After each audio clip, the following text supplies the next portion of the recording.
Visi dan misi Universitas Bangka Belitung.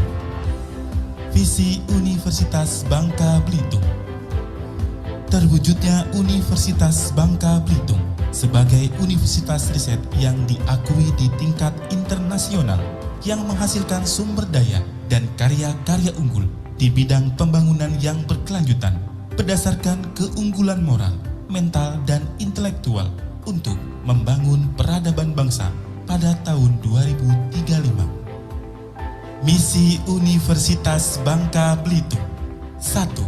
Menyelenggarakan pendidikan tinggi yang unggul dan berbasis riset dalam pembangunan yang berkelanjutan dengan mengintegrasikan keunggulan moral, mental, dan intelektual bagi pengembangan sumber daya manusia.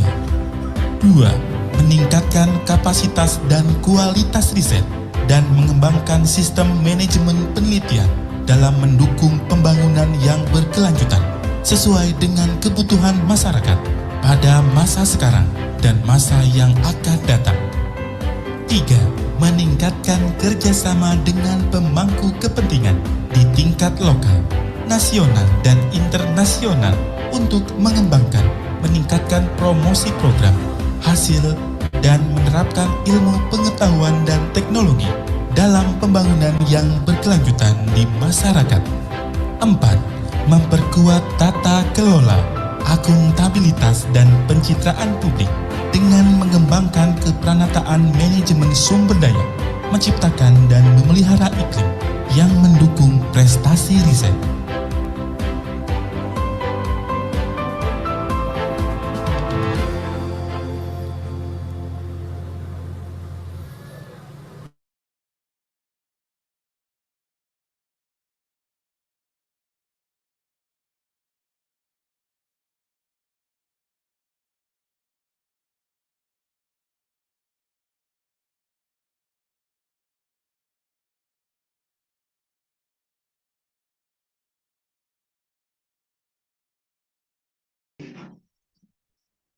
Oke, baik. Apakah suara saya terdengar? Jelas, aman.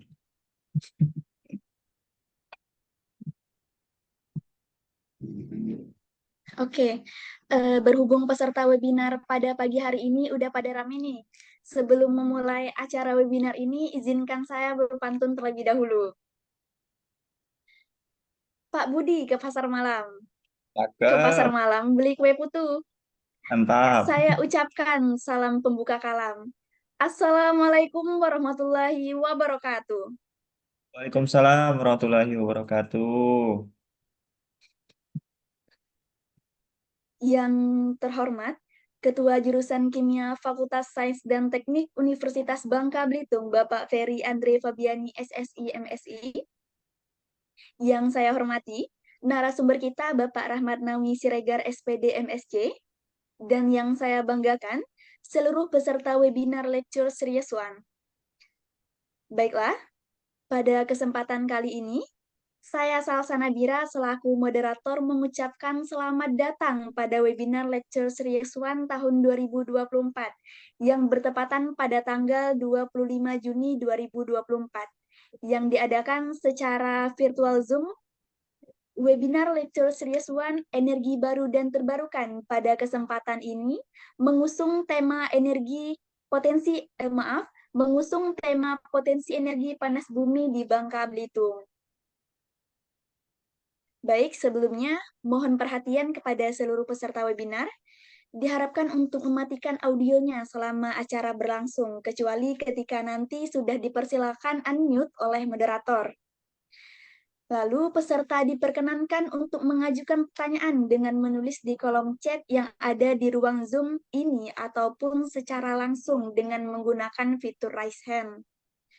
Dan juga seluruh peserta diharapkan menyiapkan diri untuk on-cam, untuk foto bersama di akhir acara. Baiklah, marilah kita buka webinar pada pagi hari ini dengan melafazkan lafaz basmalah. Bismillahirrahmanirrahim. Selanjutnya, menyanyikan lagu Indonesia Raya dan Mars Universitas Bangka Belitung.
Baik, terima kasih.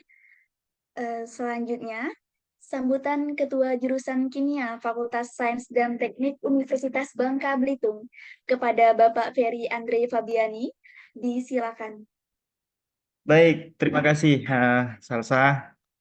Assalamualaikum warahmatullahi wabarakatuh. Selamat pagi dan salam sejahtera untuk kita semua. Alhamdulillahirrahmanirrahim. Hari ini kita bertemu di forum ilmiah lecture series jurusan kimia. Yang saya hormati narasumber kita ini sahabat saya sebenarnya teman-teman mahasiswa. Ini dipaksa nih. Eh, Pak Rahmat Nawi Siregar. Beliau ini adalah mahasiswa S3 di Prodi Fisika UGM. Jadi sebentar lagi beliau akan menyelesaikan doktornya. Kita doakan semoga selesai segera. Dan beliau ini juga kebetulan risetnya itu adalah peneliti panas bumi di Bangka Belitung. Saat ini beliau adalah dosen fisika ITERA. Selamat datang Pak Nawi. Semoga dapat memberikan banyak informasi untuk teman-teman di UBB, khususnya di kimia. Serta rekan-rekan mahasiswa yang hadir pada lecture series ini pertama ya, berarti ada yang kedua, ketiga, dan seterusnya. Tentunya nanti kita akan mengundang banyak tamu yang mungkin kita akan mengusung topik-topik yang kekinian yang terjadi saat ini. Mungkin ada juga yang hadir dari luar Bangka Belitung. Saya ucapkan selamat datang di Universitas Bangka Belitung, walaupun secara virtual. Semoga ini menjadi manfaat dan informasi tambahan untuk kita semua. Jadi hari ini mungkin tidak hanya kimia yang kita undang, ada juga mahasiswa fisika sebenarnya Pak Nawi, mahasiswa fisika UBB yang hadir karena agak unik ya, acara prodi kimia narasumbernya dari fisika. Jadi semoga nanti Pak Nawi menjelaskannya secara kimia, tidak menggunakan rumus-rumus fisika yang akan nggak, bercanda. Tentunya anak-anak kimia juga pasti dapat fisika lah ya, jadi harusnya masih bisa dipahami. Kebetulan yang hadir ini seluruh mahasiswa kimia, mohon maaf nih mungkin jumlahnya akan bertambah terus, walaupun tadi hadir masih beberapa orang, karena masih suasana libur nih Pak Nawi. Kebetulan UBB sudah selesai UAS, jadi ini semua pada di tempatnya masing-masing. Alhamdulillah dengan semangatnya hari ini masih bisa hadir 51, 40-an lah ya, minus narasumber dan moderator plus saya.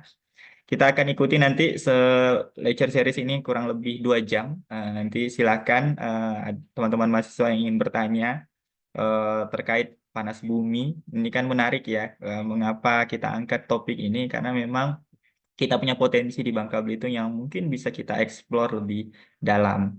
Dan kebetulan memang lecture series ini kita angkat dari mata kuliah. Jadi di kimia itu kebetulan ada mata kuliah energi baru terbarukan. Dan salah satu topik kuliahnya itu adalah tentang panas bumi. Kita juga jelaskan ada energi panas laut, ada juga energi angin, energi surya, semua kita jelaskan berkaitan dengan energi. Nah, kebetulan memang mahasiswa kimia antusias terhadap energi panas bumi. Jadi mungkin nanti ada informasi tambahan dari Pak Nawi untuk teman-teman mahasiswa untuk mengembangkan ilmunya, karena kita punya potensi di Bangka Belitung yang luar biasa. Sekali lagi saya ucapkan selamat mengikuti lecture series. Terima kasih atas kehadirannya dan mohon ikuti sampai akhir ya teman-teman mahasiswa. Dan semoga dapat diambil ilmunya lebih banyak dan nanti silakan bertanya sama langsung dengan pakarnya.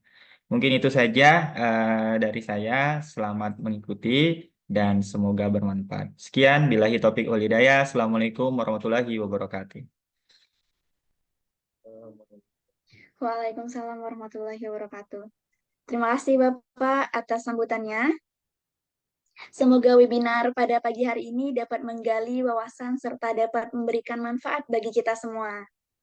Baiklah, kepada seluruh peserta webinar, tanpa berlama-lama lagi, langsung saja kita memasuki acara inti yang paling kita tunggu, yaitu penyampaian materi mengenai potensi energi panas bumi di Bangka Belitung oleh narasumber kita, Bapak Rahmat Nawi Siregar, SPD, MSc. Namun sebelumnya, Izinkan saya membacakan CV beliau terlebih dahulu. Izin Bapak. Nah, beliau merupakan peneliti panas bumi non-vulkanik dan seorang dosen fisika di ITERA. Beliau meraih gelar sarjana di Universitas Negeri Malang dan menyelesaikan studi untuk gelar Master of Science dalam bidang fisika di Universitas Gadjah Mada, Yogyakarta. Dan sekarang, beliau merupakan mahasiswa doktoral fisika di Universitas Gadjah Mada. Beliau juga aktif sebagai peneliti serta telah melakukan banyak penelitian dan workshop. Hingga dari banyaknya pengalaman beliau dan ilmu yang didapat, beliau telah melakukan publikasi ilmiah di beberapa sumber. Kalau begitu, mari kita sapa terlebih dahulu nih. Selamat pagi Pak Rahmat. Apakah sudah terhubung dengan kami? Tes. Ya, selamat pagi, Sudah. Salsa, Pak Ferry. Terdengar ya suara saya jelas ya? Jelas, Iya, Pak. aman. Oke, siap. Ya, selamat pagi, Salsa, Pak Ferry, dan semua peserta. Pagi Bapak. Bagaimana kabarnya Pak? Alhamdulillah sehat, semakin ceria. Alhamdulillah. Baik. Ya. Selanjutnya, saya persilakan kepada pemateri yaitu Bapak Rahmat Nawi Siregar untuk dapat menyampaikan materi. Kepada Bapak disilakan. Iya, terima kasih moderator dan Pak Ferry yang telah memberikan kesempatan. Tadi karena saya sekarang ada di Bangka secara virtual, dan Bangka itu adalah Melayu, dan tadi sudah disampaikan oleh moderator terlebih dahulu dengan pantunnya, maka saya akan buka juga kegiatan materi kita hari ini dengan suatu pantun. Ke samudra naik kapal selam, udaranya panas dan juga lembab. Kalau saya nanti memberi salam, jangan lupa hadirin menjawab. Assalamualaikum warahmatullahi wabarakatuh. Waalaikumsalam. Waalaikumsalam warahmatullahi wabarakatuh. Iya, saya coba share screen ya. Screen ya. Oke. Ya, kelihatan ya. Oke, mantap. Ini sudah kelihatan full atau bagaimana? Eps, bentar.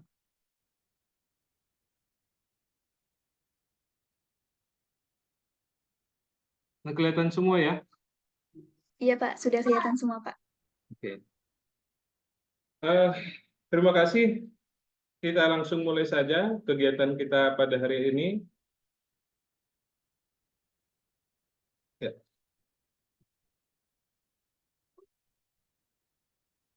Nah, jadi pada kesempatan kali ini kita akan coba membahas ya tentang panas bumi di Pulau Bangka. Dari mana asal dan bagaimana potensinya ya. Baik. Ada hal yang menarik dari Pulau Bangka ya. Selain Pulau Bangka terkenal akan timahnya, Pulau Bangka juga terkenal akan sahangnya, tapi ada juga yang menarik di mata para orang-orang yang tidak biasa gitu ya, yaitu tentang panas bumi di Pulau Bangka. Kenapa menarik? Ya, sebelum kita bahas, ini adalah outline dari kegiatan kita hari ini.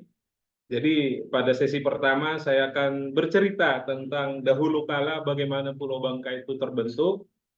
Lalu pada outline yang kedua kita akan membahas kenapa bisa air panas muncul di Pulau Bangka. Lalu yang ketiga adalah karena tadi disinggung oleh Pak Ferry, ini adalah prodi kimia, lalu yang datang adalah orang fisika begitu ya. Jadi mungkin di awal saya coba cerita dulu kepada hadirin semua ya, bahwasanya untuk saat ini ya riset itu tidak bisa berdiri sendiri. Semisal saya orang fisika, kalau saya hanya on the track di fisikanya aja gitu ya, itu kemungkinan akan sangat sulit ya, akan sangat sulit. Saya basicnya adalah fisika, namun di riset saya ini saya multidisiplin. Saya mempelajari 3 disiplin ilmu, tiga secara garis besar ya. Yang pertama itu ada bagian geologinya, jelas karena nanti kita berhubungan dengan geofisika. Lalu yang kedua adalah geofisikanya, dan yang ketiga dan yang tidak kalah penting, kunci dari mempelajari panas bumi adalah salah satunya adalah geokimianya. Jadi ada 3 bagian menjadi dasar dalam riset saya. Nah, karena saya hadir di kimia, maka tentu yang akan saya bahas adalah lebih banyak berkaitan dengan kimianya, yaitu geokimia. Jadi mungkin bagi mahasiswa kimia yang selama ini berpikir kimia itu hanya sebatas di lab gitu ya, ternyata tidak. Kimia itu bahkan bisa untuk mempelajari asal-usul air panas bumi. Kita juga dengan menggunakan kimia, kita bisa mendeteksi atau mengestimasi, memperkirakan berapa suhu yang ada di bawah permukaan dari panas bumi. Jadi coba bayangin ya, kita hanya mendapatkan komponen nanti Na, ya, Li, Cl, B, dan seterusnya. Dan hanya dengan itu kita bisa memperkirakan atau menghitung berapa suhu reservoir dari suatu panas bumi. Nah, itu menariknya kimia ya. Jadi saya dalam studi saya memang harus belajar lagi kimia, bagaimana aplikasinya ke dalam geokimia, ya. Dan yang terakhir, sebagaimana tema kita pada hari ini adalah bagaimana potensi dari panas bumi di Pulau Bangka. Apakah dia potensial jika kita eksploitasi dalam tanda petik ya. Jadi kalau dalam geofisika atau fisika bumi, eksploitasi itu bukan berarti, kalau biasanya di kalangan awam ya, di kalangan umum, eksploitasi itu identik dengan sesuatu yang negatif. Contoh, hutan, eksploitasi hutan gitu ya. Jadi dibabat hutannya. Nah, kalau kita bukan, eksploitasi itu artinya pemanfaatannya secara ekonomis. Itu namanya eksploitasi ya. Nah, itu 4 sesi yang akan kita bahas ya. Waktunya moderator sejam atau bagaimana? 40 menit? Berapa? Izin Bapak, Ya. sampai jam 11, Pak. Oke, dengan tanya jawab itu ya. Iya, Oke, sampai saya penutup. akan coba. Baik, saya akan coba spare waktu 45 menit dalam kegiatan ini ya. Oke, pertama ya, kita berbicara bagaimana Pulau Bangka itu terbentuk. Kita tidak berbicara skala 10 atau ratusan tahun yang lalu, kita bicara skala ratusan ribu tahun yang lalu. Jadi ketika kita berbicara Pulau Bangka ataupun Belitung, maka yang identik adalah ya ini. Saya biasanya mulai ngerti Pulau Bangka itu dari film Laskar Pelangi, ya kan? Di mana anak-anak Laskar Pelanginya berlari-lari di tepi pantai yang banyak batu-batu besar, bongkahan-bongkahan batu besar. Ini adalah bongkahan batu granit. Nah, Pulau Bangka, Belitung itu identik dengan granit, atau nanti yang bisa juga kita sebut dengan sabuk granit Asia Tenggara. Nah, jika kita kembali ya 300 juta tahun yang lalu, 300 juta tahun yang lalu itu ya tentu belum ada dari kita yang hidup ya, mungkin ya kakek-kakek kita juga belum hidup pastinya. 300 juta tahun yang lalu, kita yang sekarang berada di Pulau Jawa, Pulau Sumatera, Pulau Kalimantan, dan Pulau Bangka itu berada di satu daratan besar dan menyatu dengan daratan Asia. Ya, kalau kita sekarang bicara Indonesia adalah negara kepulauan, dulunya ini semua adalah suatu daratan besar yang kita sebut dengan Sundaland. Ya, atau paparan Sunda. Ini kita bicara 300 juta tahun yang lalu. Jadi orang Palembang bisa jalan kaki ke Bangka atau naik kuda zaman dulu, ya.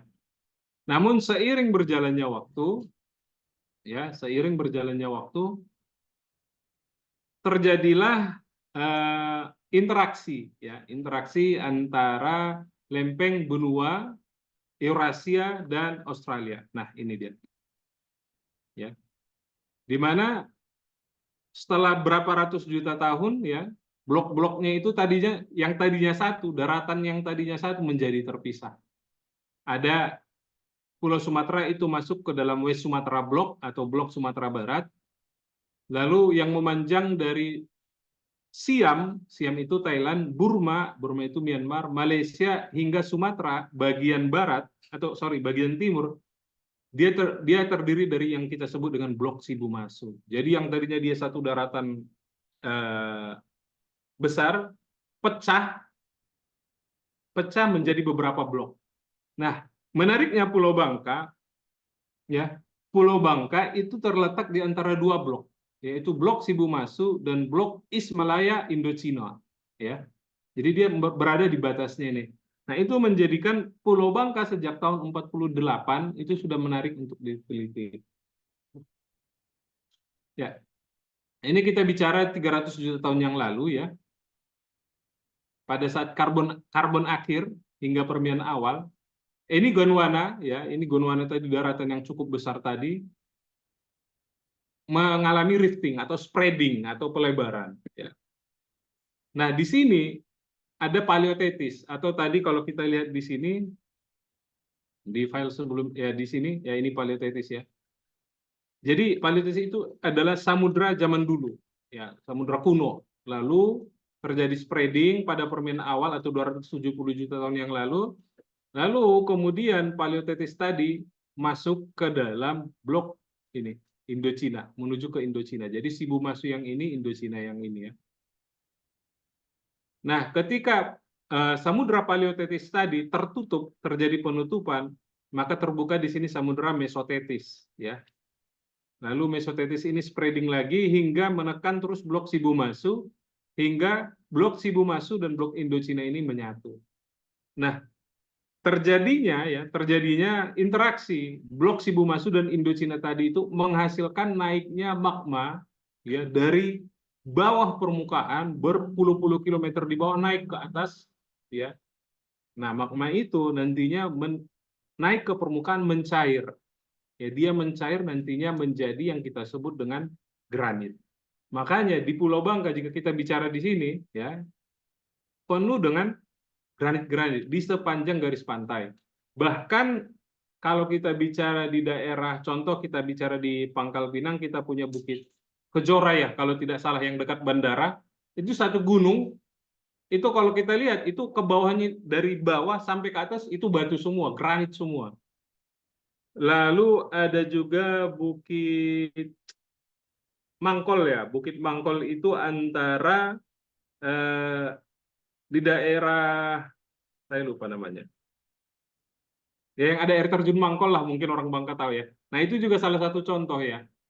Jadi, di mana granit dari bawah itu menerobos sampai ke atas, bahkan membentuk suatu bukit. Atau kalau di Bangka disebut batu gunung, ya, yang biasa ditambang juga atau diambil batunya. Ya. Nah, itu menyebabkan Bangka penuh dengan granit-granit. Ya. Tidak hanya di Bangka sebenarnya, tapi dari Malaysia, Belitung hingga ke ini di Kepulauan Riau, di daerah Batam juga seperti itu banyak. Ini sampai ke Kalimantan Barat. Kalimantan Barat ya. Nah, ini yang kita sebut dengan sabuk timah. Ini biasa disebut sabuk timah Asia Tenggara atau juga disebut dengan sabuk granit Asia Tenggara karena dia granit. Nah, kita tidak akan membahas timah, tapi kita akan membahas granit. Ya. Apa hubungan antara granit dengan air panasnya? Nah, jadi di sini muncul ya, Sibumasu tadi, Indochina juga muncul di sini. Nah, Pulau Bangka terletak di antara dua blok ini, ya, di antara dua blok Sibumasu dan Indochina. Nah, ini tadi kita bicara ya. Ya, ini tadi blok West Sumatera atau blok Sibumasu, ya, ini blok Sibumasu, blok Indochina, dan ini Borneo. Nah, Pulau Bangka berada terletak di antara keduanya ya.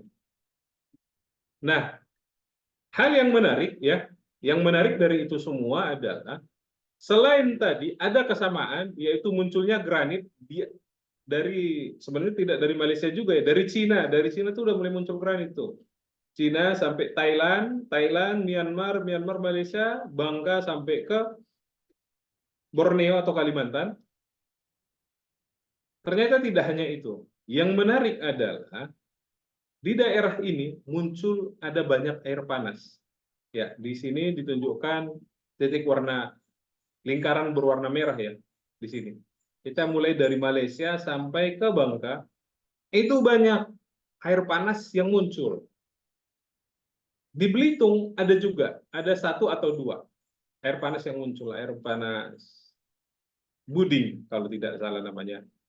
Nah, di Kepulauan Riau, di daerah Pulau Singkop, itu juga ada muncul air panas. Daerah sini, di sini juga muncul, di sini juga muncul. Ada air panas. Di Belitung ada, bahkan sampai ke Kalimantan juga muncul air panasnya. Ya. Nah, ini menjadi menarik. Kenapa bisa muncul air panas di sini? Ya. Ada kesamaan tadi kita bicarakan, ada granit, lalu ada muncul air panas. Nah, ini yang kita sebut sebagai fenomena. Ya. Ada air panas muncul di daerah yang tidak kita perkirakan akan muncul air panas. Ya. Nah, kita akan coba bahas sedikit dulu tentang geologi Pulau Bangka. Nah, ini adalah Pulau Bangka, pulau yang sekarang kita tempati ya. Nah, jadi ini Pulau Bangka ada 2 sesar utama ya yang mengontrol Pulau Bangka. Sesar Permis dan yang satunya lagi adalah yang kita sebut dengan sesar Payung. Karena kenapa dikatakan sesar Permis? Karena sesarnya utamanya mayoritas ditemukan di Permis, yang Payung nanti ditemukan di Payung, Kecamatan Payung di sini ya. Nah, jadi kita bicara tadi 300 juta tahun yang lalu ya. Maka Pulau Bangka itu sebenarnya hanya terdiri dari material dasar laut ya. Tadi kita bicara samudra paleotetis. Nah, Pulau Bangka yang sekarang di tempat ini sebenarnya dulunya pada 300 juta tahun yang lalu merupakan dasar dari samudra paleotetis atau samudra kuno. Makanya dia di sini terdiri material dasar laut. Dan ini pada tahun 48 ditemukan adanya fosil-fosil ya, fosil-fosil hewan laut di daerah air gegas. Air gegas itu kalau nggak salah Bangka bagian utara dekat Belinyu ya, antara Belinyu sama Sungai Musi. Itu tahun 48 ditemukan. Lalu pada tahun 250 juta tahun yang lalu sedikit ada diabas muncul di daerah utara, di Penyambung, sedikit aja di sini. Nah, ini menarik, tapi tidak akan dibahas di sini. Tapi sebenarnya pertanyaan yang cukup menarik, kenapa bisa muncul diabas di utara? Ya, dan dia mengintrusi kompleks Pemali yang ada di sini. Formasi Pemali itu ditujukan dengan warna tua yang ada di sini. Ya. Lalu kemudian, nah di Teluk Kelabat muncullah pengendapan laut dangkal. Karena tadi kita bicara secara geologi, sudah mulai ada spreading dari mesotetis, Pulau Bangka mulai naik, ya. Pulau Bangka yang tadinya ada di bawah permukaan laut naik. Ketika dia naik, terjadi pengendapan, ya. Atau yang kita sebut dengan nanti formasi Tanjung Genting berwarna hijau ini. Nah, lalu kemudian setelah terjadi pengendapan, kira-kira pada 200 juta tahun yang lalu, semakin terjadinya tadi spreading dari mesotetis, maka muncul adanya intrusi. Intrusi itu naik ke atas, ya, granit. Nah, jadi pada 200 juta tahun yang lalu, granit itu menerobos hampir semua batuan yang lebih tua. Dia menerobos Pemali, Diabas, Tanjung Genting. Nah, itu 200 juta tahun yang lalu. Lalu setelah terjadi penerobosan granit, maka kemudian terjadi pengendapan, yaitu pengendapan Ranggam. Ya, pengendapan Ranggam. Lalu kemudian selanjutnya pada ya saat sekarang ini yang terjadi adalah pengendapan yang terbentuk di sungai, rawa, dan pantai. Nah, ini atau yang kita sebut dengan aluvium. Ya. Jadi ini adalah stratigrafi dari Pulau Bangka. Kalau kita bicara kue lapis, maka ini adalah lapisan-lapisan yang ada di bawah permukaan Pulau Bangka. Ya. Nah, kita masuk ke sesi kedua. Sesi kedua, kita akan berbicara tentang kenapa air panas muncul di Pulau Bangka. Oke, saya mau ajak deh partisipan di sini ya. Kira-kira setahu kalian, ya saya coba stop share dulu. Kira-kira setahu kalian, air panas itu bisa muncul karena apa ya? Atau panas bumi muncul karena apa? Silakan jika ada yang ingin berkomentar. Saya coba kasih open question aja. Silakan. Izin Pak, Saya mau silakan. memberi pendapat. Ya. Kenapa air panas bisa muncul di Bangka? Itu bisa kita ketahui seperti kita mengambil kasus-kasus air panas yang ada di Bangka, seperti di Nyalanding. Dan baru-baru ini, tepatnya di kampung saya, Desa Celuak, menjadi titik air panas paling panas di Bangka Tengah. Saya nggak tahu di Bangka Belitung itu ada nggak yang lebih panas dari air panas Desa Celuak itu, kemungkinan air yang direbus gitu. Nah, kenapa bisa muncul? Karena di dalam lapisan-lapisan bumi ini, tepatnya dalam inti bumi itu, menghasilkan sesuatu yang sangat panas. Dan panas itu keluar melalui retakan yang berada di kerak bumi yang dihasilkan dari jalur lempeng lokal, yang di Bangka ini kan lempeng lokal kan. Maka dari itulah panasnya keluar, dari kerak-kerak bumi itu menghasilkan panas, dan bisa jadi area yang tepatnya pada di pemandian air panas itu menjadi pusat yang paling besar keluarnya panas dari bawah bumi. Ya, itu saja dari saya, Pak.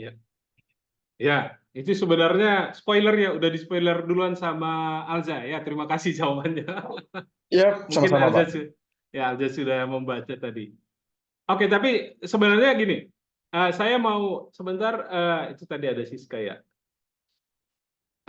Overall secara garis besar dulu, secara garis besar. Kita ketahui Pulau Bangka itu unik dengan air panasnya. Nah, yang pertanyaan saya adalah, menurut kalian secara garis besar panas bumi itu bisa muncul di mana saja dan karena apa gitu ya? Secara umum dulu. Oke, ini ada Siska. Silakan, Siska. Izin Pak, Ya. setahu saya ya Pak, ini kan kasusnya kan panas bumi Bangka, itu kan panas bumi non vulkanik. Nah, sepengetahuan Siska, kok bisa muncul sih? Nggak ada gunung api, nggak ada apa, kok bisa muncul kan air panasnya? Apalagi non vulkanik ini kasusnya.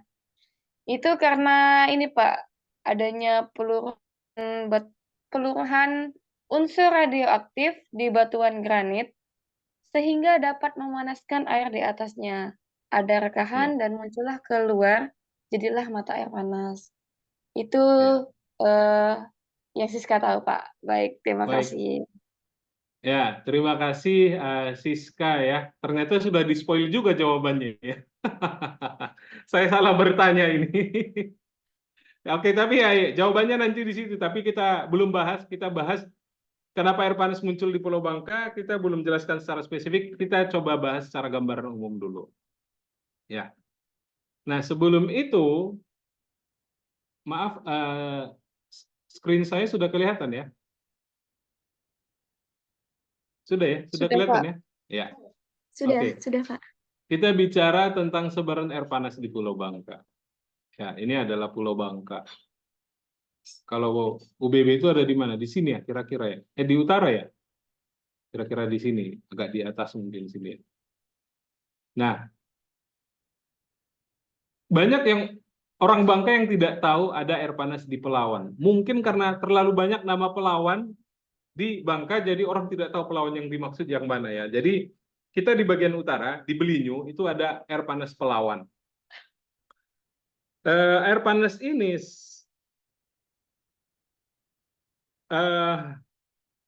sangat disayangkan, ternyata tidak bisa kami ambil sampelnya saat itu karena berbagai kendala. Salah satunya adalah air panas Pelawan itu sudah rusak ya, rusak akibat ya adanya penambangan timah di sekitarnya, sehingga panasnya itu sudah tidak terkonsentrasi lagi. Jadi akibat tambang timah yang saat itu pada tahun ya mungkin 2014-15 ya, ini nambang sekitar sini, lalu air panasnya rusak sehingga air panasnya tidak terkonsentrasi lagi, dan sekarang air panasnya itu sudah bercampur dengan sungai. Ya, ini sudah aliran sungai ke sana. Nah, pada saat kami survei air panas di Pelawan, kami masuk ke hutan Pelawan itu kira-kira sebelum zuhur. Itu kami 4-5 jam keluar masuk hutan Pelawan itu ya. kita tidak menemukan adanya air panas gitu ya. Karena biasanya kalau kita bicara air panas, ya manifestasinya kolam gitu ya. Kita cari kolam-kolam, kita celupin tangan satu-satu, nggak ada yang panas.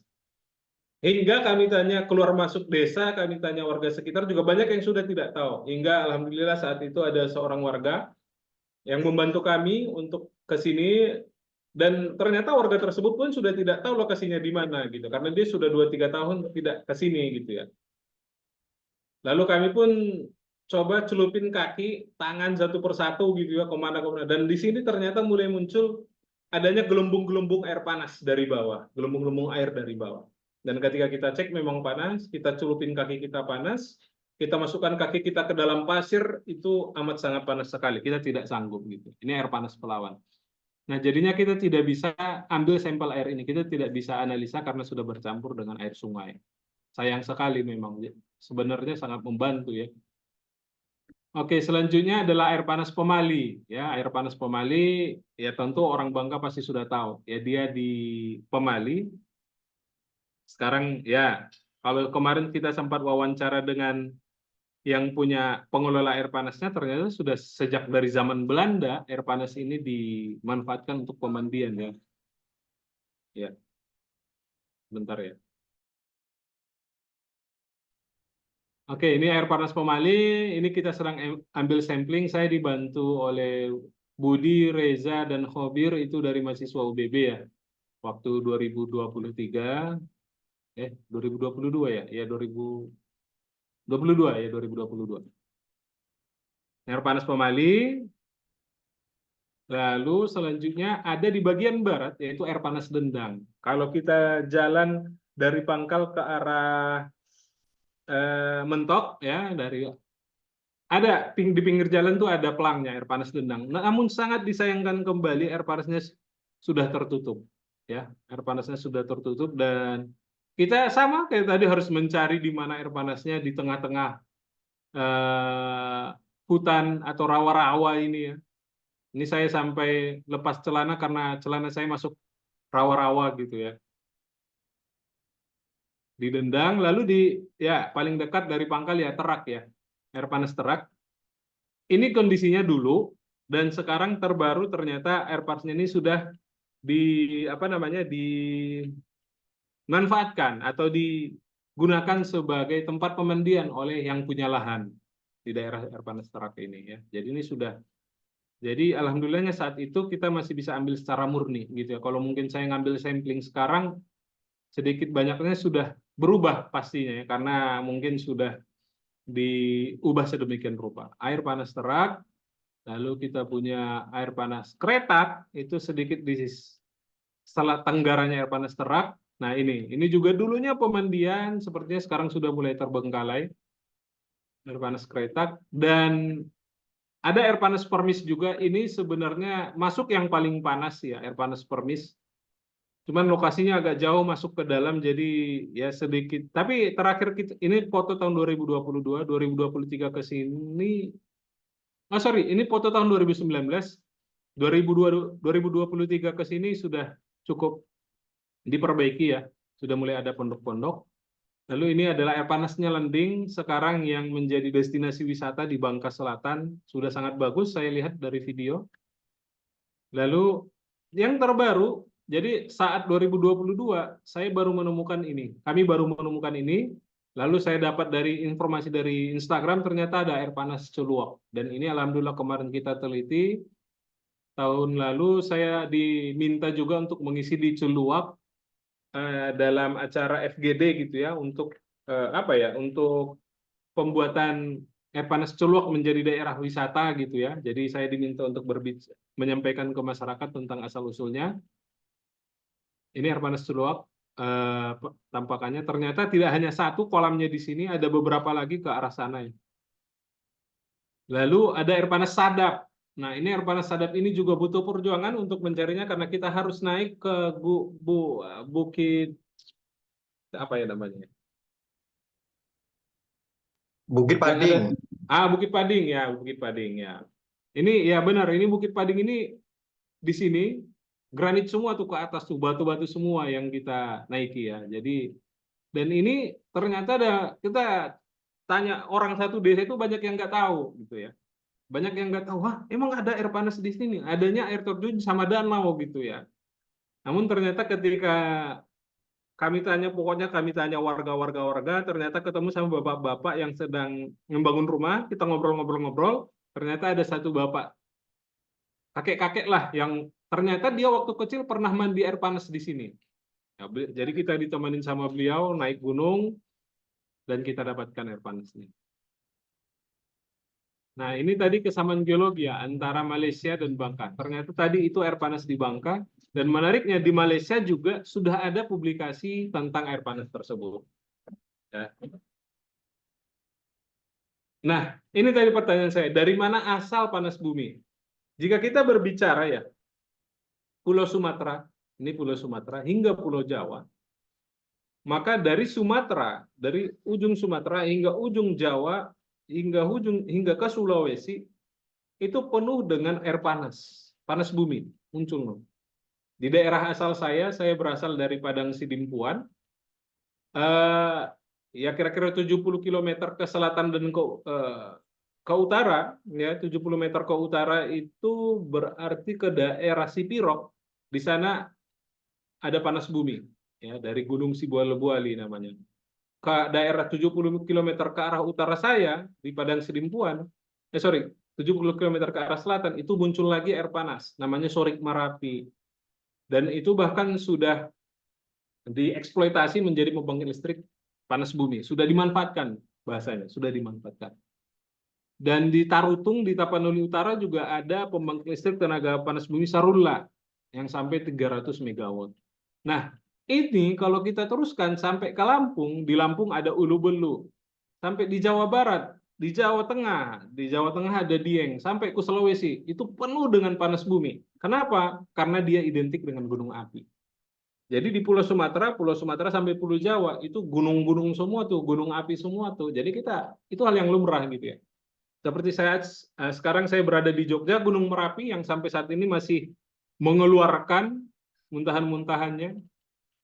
Ya. Ini penyebab panas bumi secara umum. Jadi biasanya sih indikatornya ada gunung api. Kalau ada gunung api, ada panas bumi biasanya. Lalu yang kedua adalah sering terjadi gempa.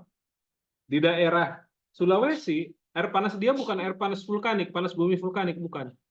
Tapi air panas bumi yang berhubungan dengan seismisitas nanti. Banyaknya gempa yang terjadi, sehingga adanya gradien termal yang muncul. Lalu ada juga aktivitas antar lempeng. Nah, Sulawesi juga seperti ini. Nah, ini adalah 3 asal dari panas bumi, sumber panasnya ya. Yang biasanya diketahui di Indonesia, bahkan bagi geologis lah atau orang yang berkecimpung di dunia panas bumi. Nah, lalu Bangka itu tidak ada gunung api.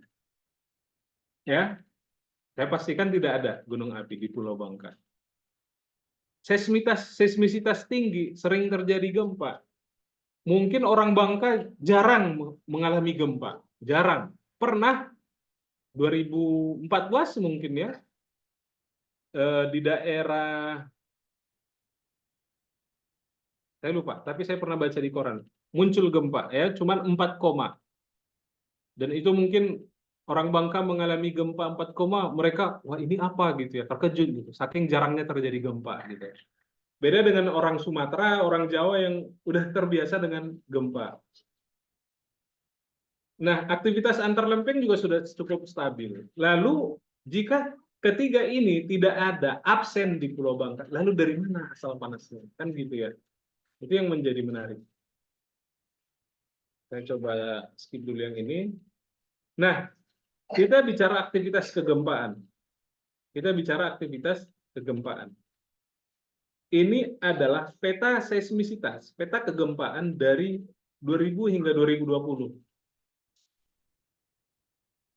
Mungkin kalian tidak bisa melihat di mana Pulau Bali, Nusa Tenggara, ya, tidak bisa lihat. Kita tidak bisa lihat di sini. Sumatera atau Bengkulu tidak terlihat di sini. Palembang masih sedikit terlihat, Pekanbaru masih terlihat. Tapi kalau udah bagian sini, nah ini nggak terlihat lagi nih. Jawa Tengah nggak terlihat. Jogja ini nggak muncul nih di sini. Ini paling Pantura ya, daerah Pantura itu Pati, Demak, Kudus. Nah di sana, walaupun mereka masih merasakan gempa. Maksud saya di sini adalah dari Pulau Sumatera hingga Pulau Jawa, Nusa Tenggara hingga Sulawesi penuh dengan gempa, penuh dengan panas bumi, ya kan? Nah, sedangkan di Bangka, perhatikan, saya coba ambil lagi data yang lebih detail. Kalau ini tadi datanya adalah 20 tahun, selanjutnya saya ambil data 122 tahun. Bagaimana sejarah kegempaan di Bangka? Lihat nih, sejarah kegempaan di Bangka ini sangat apa ya? Sangat bersih gitu ya, sangat bersih. Ini saya buat skalanya kecil, ini paling skalanya 3 sama paling besar 4 ya. Antara 2 sampai 4 pun paling di cekungan ya, cekungan South Sumatera Basin ya. Sedangkan di Pulau Bangka itu sendiri sangat kecil. Nah, lihat ya, ini sangat kecil. Ini skala 122 tahun loh. 122 tahun. Sedangkan tadi ini skala 20 tahun sudah sebanyak ini. Jadi kalau kita berbicara apakah mungkin panas bumi Bangka itu berasal dari aktivitas kegempaan, aktivitas lempeng? Sepertinya sangat sedikit kemungkinannya. Nah, jika kita tidak bisa mengatakan sangat mustahil gitu ya. Lalu dari mana? Ya, ini tadi ya, ini garis merah ini adalah yang kita sebut dengan jalur cincin api ya, Ring of Fire, bagian dari Ring of Fire nih. Nah, lalu bagaimana dengan Pulau Bangka?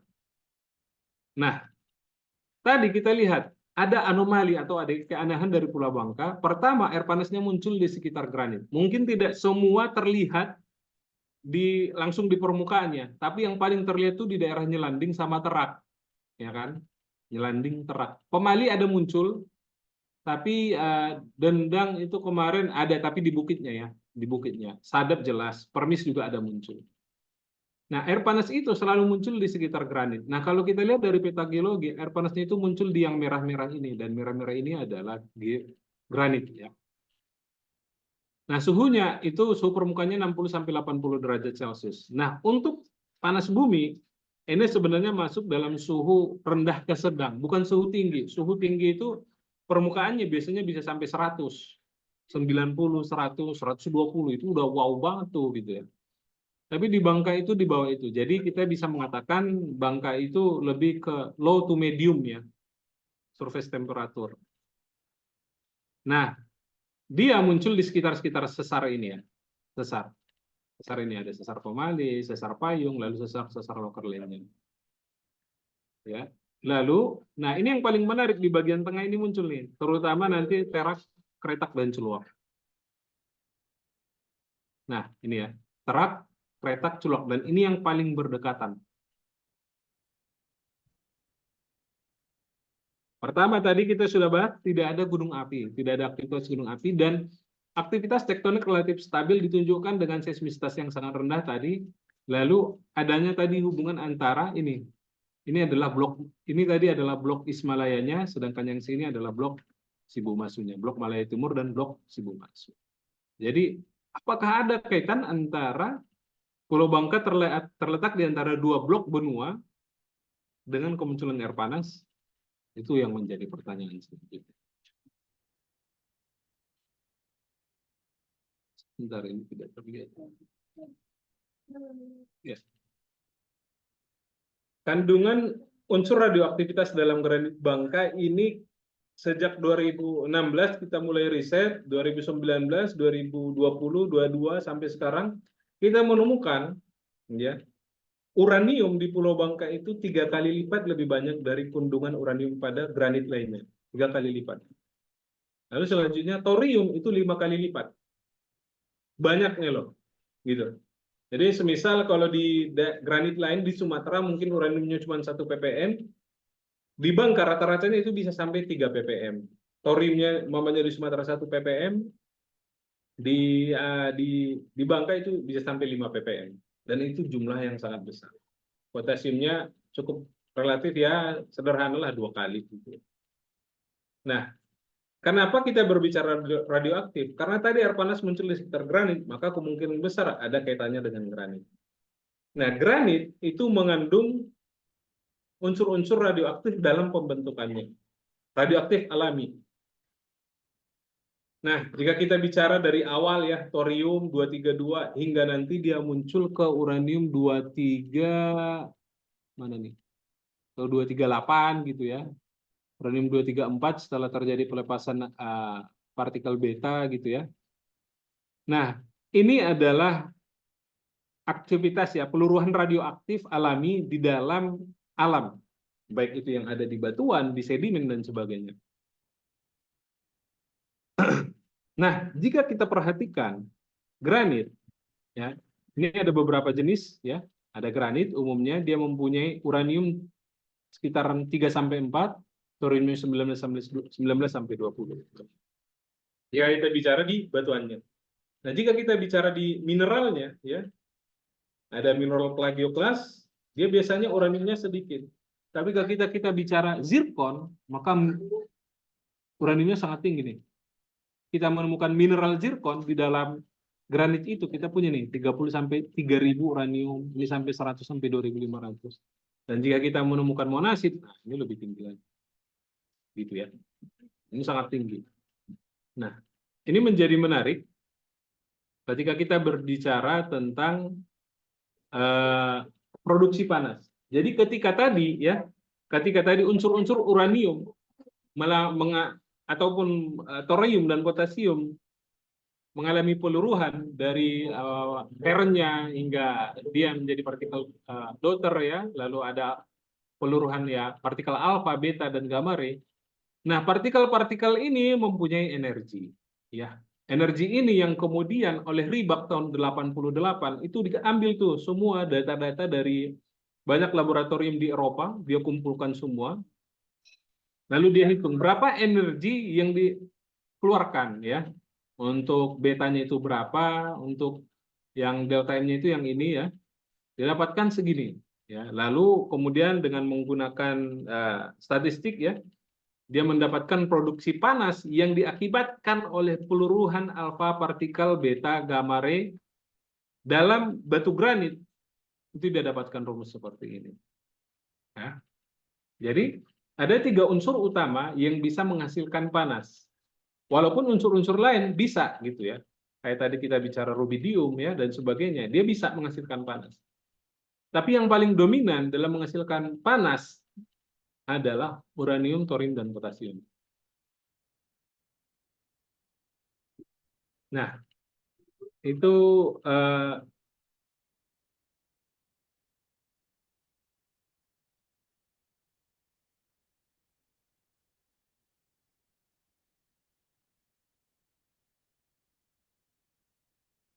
oke, ini kita bicara ya. Sekarang kita masuk ke intinya.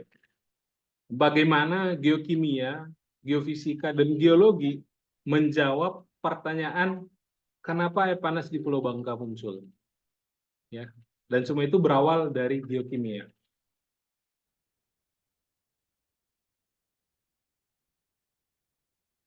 Ya, jadi kita ya sejak tahun 2019 ya 2016 tadi ya 2016 mungkin studi awal sangat awal gitu ya, preliminary study gitu ya, kita melakukan penelitian di Nyelanding, lalu kemudian 2019 kita melakukan pengukuran yang dinamakan pengukuran geomagnet ya.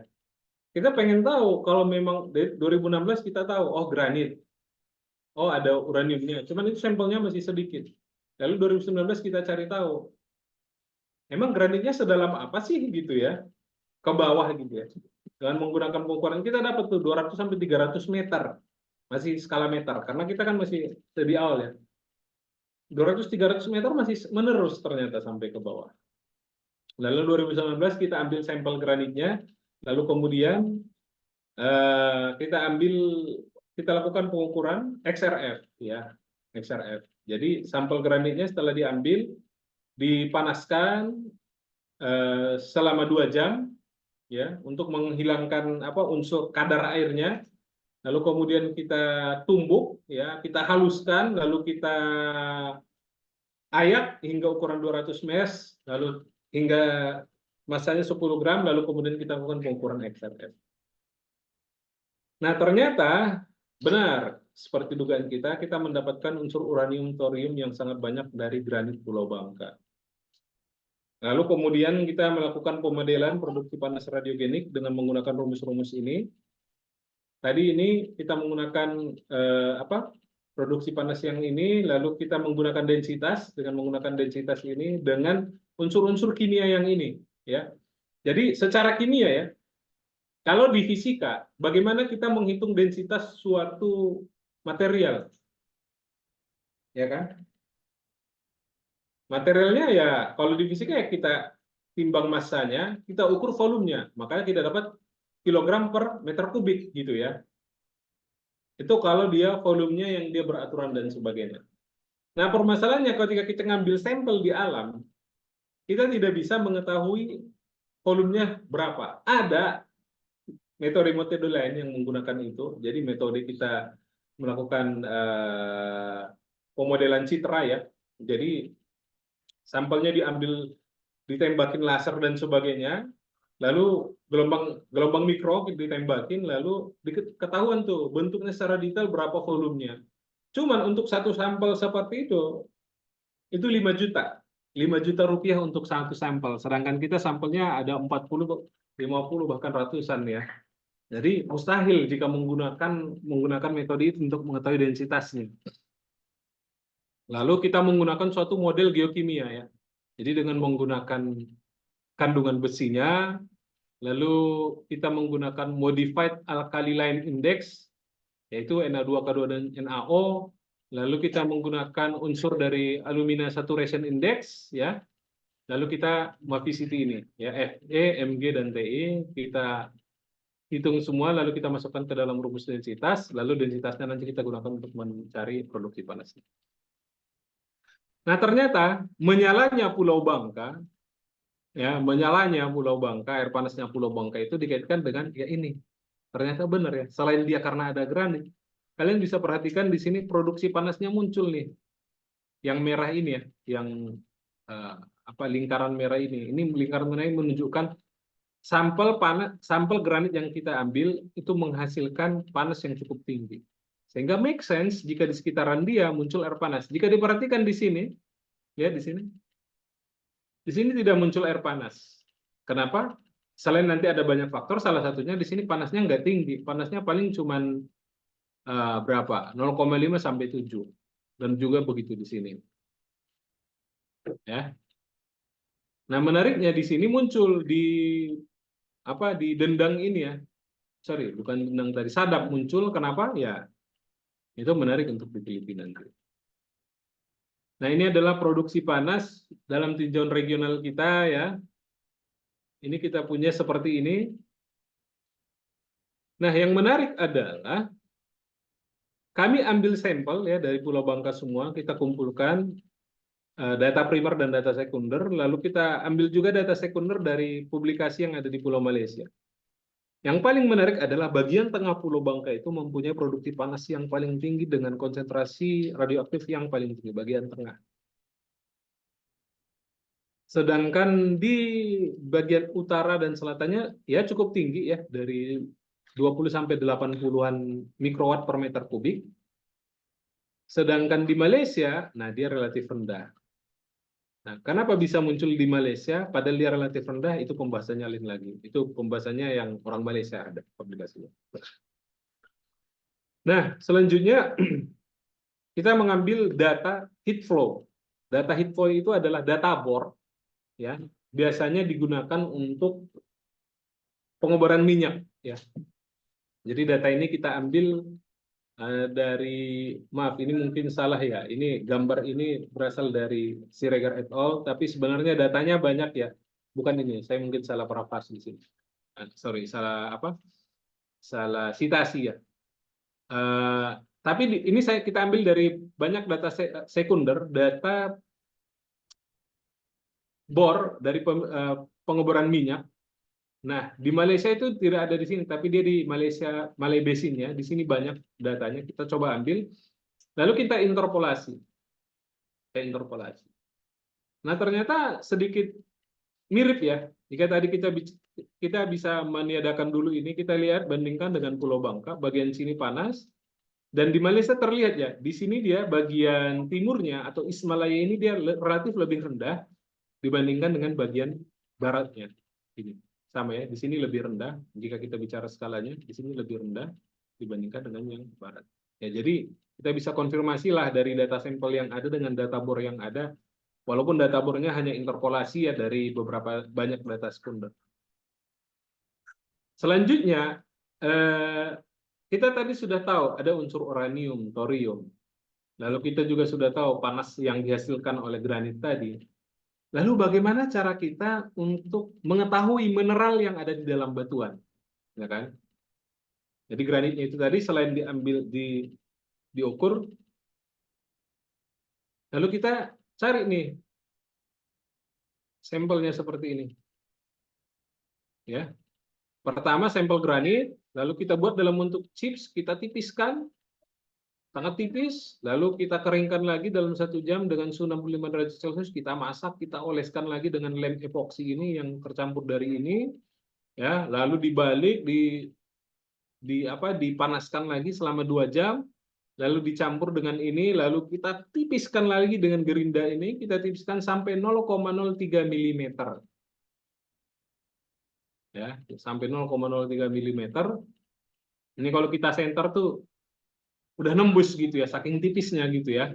Lalu nanti ini kita pakai ultrasonic washing, kita cuci dengan ultrasonic, lalu kemudian kita teliti atau kita gambar dengan menggunakan Microsoft-nya. Microsoft-nya bukan Microsoft biasa ya, tapi ada khusus gitu ya, Microsoft optik khusus yang ada biasanya di lab geokimia. Lalu kita dapatkan nih biasanya unsur-unsurnya.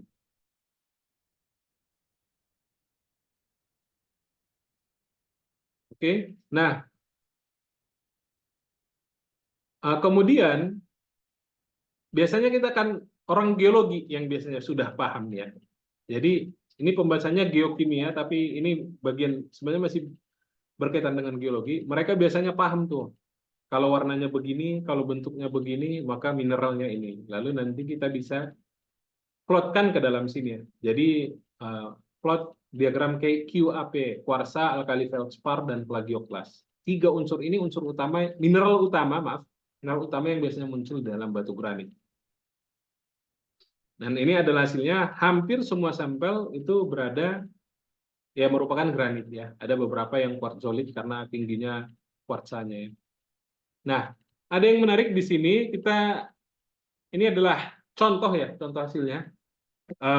Ada muncul muscovite ya, ada muncul serisit, ada muncul juga zirkon, biot dari sampel kita. Yang mana mineral-mineral ini tadi umumnya berasosiasi dengan kehadiran unsur radioaktif. Ya, jadi terkonfirmasi secara XRF tadi kita temukan ada unsur radioaktif, dan secara petrografi kita menemukan adanya mineral yang mengandung, yang menjadi host untuk unsur radioaktif. Setelah tadi kita ambil sampel granitnya, kemudian kita ambil sampel airnya. Ya, jadi ini kita mengukur suhu, konduktivitas, ya, pH. Ini kita punya pH digital, ya. Lalu ini pengukurannya juga. Lalu ini pengambilan sampel air panasnya. Nah, pengambilan sampel air panasnya juga tidak bisa sembarangan. Jadi kita tidak langsung masukkan ke dalam botol, ambil gitu ya, tidak. Jadi ada prosedurnya. Prosedurnya ini dari Nicholson 95. Jadi sampel dari air itu, air panas, kita ambil, kita ukur pH, suhu, dan warnanya. Lalu kemudian dari situ kita ambil nih airnya, tapi dengan menggunakan jarum suntik, yang dimana di dalam di ujung jarum suntiknya itu kita buat nih filter yang berukuran 0,45 mikron ya. Jadi sangat. Jadi kita bicara milimeter, mikron itu berarti 10⁻⁻⁶ ya. Ya. Jadi sangat kecil. Tujuannya apa? Diberikan filter ini tujuannya adalah agar ketika kita tadi ngambil, kalau kita lihat contoh di sini ya, ini kan sudah penuh alga ya. atau lumut ya. Banyak lumut dan mungkin organisme-organisme yang lain dari kolam air panas ini. Jadi kalau kita ambil langsung lalu kita masukkan ke dalam botol sampel kita, maka otomatis ketika kita bawa ke lab, perjalanan 2-3 hari ke lab atau mungkin 1 minggu, maka otomatis akan ada interaksi antara organisme alga-alga itu dengan airnya. Bisa jadi alganya semakin berkembang sehingga unsur-unsur yang ada di dalam airnya dimakan oleh alga dan sebagainya gitu ya. Nah, untuk menghindari itu kita gunakan filter ini. Filter ini gunanya untuk apa ya? Untuk memfilter alga-alga ataupun organisme lainnya, atau mungkin pasir ya, biar tidak masuk ke dalam sini. Lalu ya, kita pisahkan untuk anion dan kation. Kation kita teteskan dengan HNO3 sebanyak 2 tetes. Ini kemarin ya saya dibantu oleh Pak Ferry karena tidak bisa membawa sampel dari Jogja ke Bangka, jadi saya minta dari lab kimia, lalu kemudian saya reimburse gitu ya. Ini ya, jadi diteteskan dengan HNO3, tujuannya apa? Agar kationnya tidak mengendap, sedangkan anionnya tanpa diteteskan HNO3. Lalu kemudian kita ukur nih, nah ini unsur-unsur yang mau kita cari nih. Na, K, Mg, Ca, Li, B, HCO3, HCl, O4, dan SO2. Lalu kemudian nantinya kita akan cari ya keseimbangan ion balance dari ini, dari unsur-unsur ini. Lalu nanti kita bisa gunakan untuk mengestimasi atau memperhitungkan suhu reservoir panas bumi dengan hanya menggunakan unsur-unsur ini. Ya, jadi bisa menggunakan geotermometer kation, NaK, banyak jenis-jenis geotermometernya. Lalu ada geotermometer silika dan ada geotermometer multikomponen. Nah, ini multikomponen ini menggunakan semua unsur-unsur ini. Dan bahkan parameter fisisnya seperti suhu, pH, konduktivitas, dan sebagainya. Nah, ini adalah suhu permukaan air panas ya, dari yang kita hitung. Jadi yang paling tinggi sejauh ini memang antara terak ya, terak, lalu ada celuak juga sebenarnya paling tinggi. Tempo hari kita menghitung, ternyata setelah kita cek, oh ternyata dia sampai 45 gitu ya. Paling tinggi itu terak, lalu ada permis juga, celuak juga, dendang juga, nyelanding juga. Nah, nyelanding kita ambil sampelnya dari sumurnya ya, bukan dari kolamnya ya, karena sumurnya itu lebih representatif dibandingin kolam yang sudah tercampur atau mungkin sudah lebih dingin gitu. Nah, ini adalah geokimia air ya, geokimia air. Jadi ketika kita bicara unsur-unsur ya, unsur-unsur dari magma itu ada HCl, SO2, H2S, dan CO2. Ya, ini kita bicara secara umum dulu. Ketika dia naik ke atas permukaan, nah ini adalah aquifer H2O ya, H2O itu yang nyampe di sini, yang masuk ke dalam sini, ini kita sebut dengan reservoir nantinya ya. Airnya terkumpul di sini, air yang tadinya H2O akan terpanaskan, lalu akan berinteraksi dengan unsur-unsur dari bawah ini. Lalu batuan dia mempunyai kation Na, Ca, K, Mg, Fe, dan Al ya. Nah, yang menarik di sini adalah Cl, salah satunya Cl dan SO2. Cl dia itu atau klorida, dia bersifat inert atau rigid atau dia sulit berubah lah. Jadi seumpamanya saya punya Cl seumpamanya 10 dari bawah. Nyampe ke atas tuh, sampai ke atas sini semua minimalnya paling ya cuman 9, jadi berkurang 1 gitu ya unsurnya. SO2 juga seperti itu, ketika dia berinteraksi dengan H2O sehingga ke atas nanti SO4, H2SO4, maka dia unsurnya itu sedikit yang berkurang.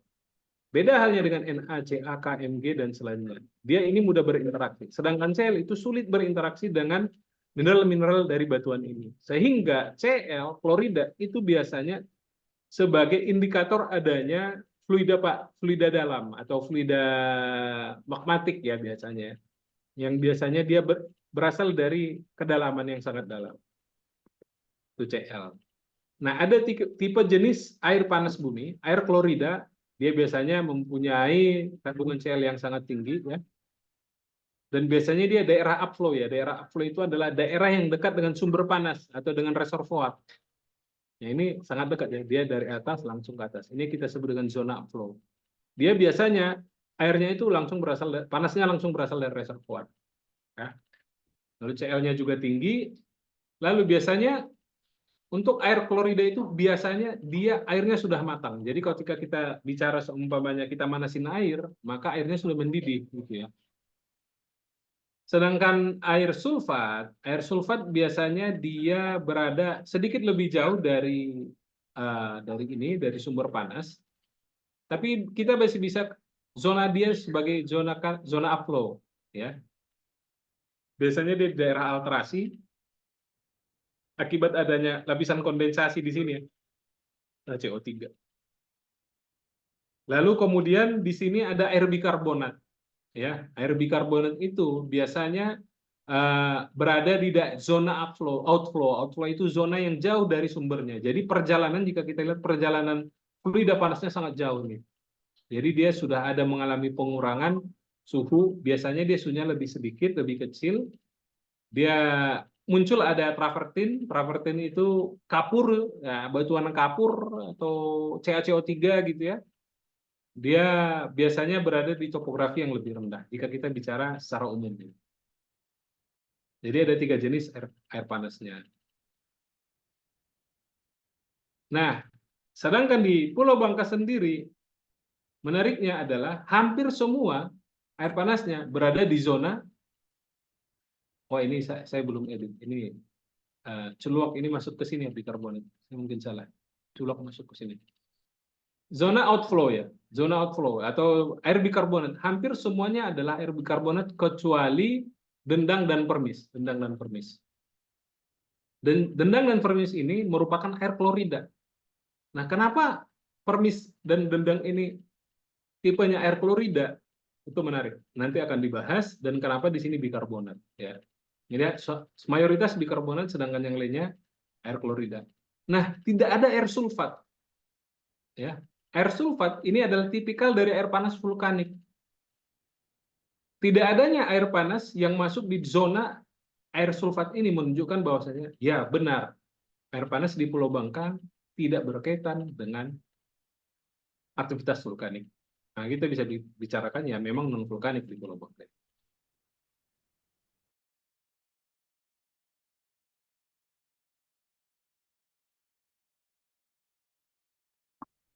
Ya. Selanjutnya, ini tadi ya.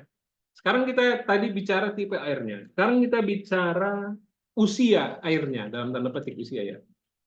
Maka ternyata semua air bikarbonat itu masuk ke dalam younger hydrothermal system atau sistem air panas bumi muda. Sedangkan di zona air klorida itu masuk ke dalam zona sistem yang lebih tua ya dibandingkan yang ini. Namun menariknya di sini celuak yang merupakan air bikarbonat, dia bukan sistem air panas yang muda, tapi dia merupakan sistem air panas yang tua. Nah, ini menarik. Celuak. Hubungannya nanti dengan keretak dan terang. Lalu kemudian kita plot lagi ke diagram ini untuk melihat status kematangan dari si air. Nah, biasanya tadi kita bicara kalau air di vulkanik, daerah vulkanik, dia umumnya itu partial equilibrium atau setengah matang atau sudah sangat matang. Ya, sudah sangat matang. Sedangkan di sini rata-rata dia semua adalah ini. Ini yang bikarbonat ya, immature water atau air tidak matang. Jadi kalau kita bicara masak air ya paling airnya baru ya 70 derajat atau mungkin 50 derajat gitu ya. Nggak matang. Nah, ini partial equilibrium, ini ya mungkin ya 50-60 derajat. Jadi ini air setengah matang. Lalu ini adalah interaksi mineral air dan batuan. Dari sini kita bisa melihat bahwasanya ada pencampuran antara air hujan, air permukaan dengan air panas di bawah panas bumi Pulau Bangka secara konveksi ya, secara konveksi ya. Nah, ini adalah interaksi mineral antara air dan batuan.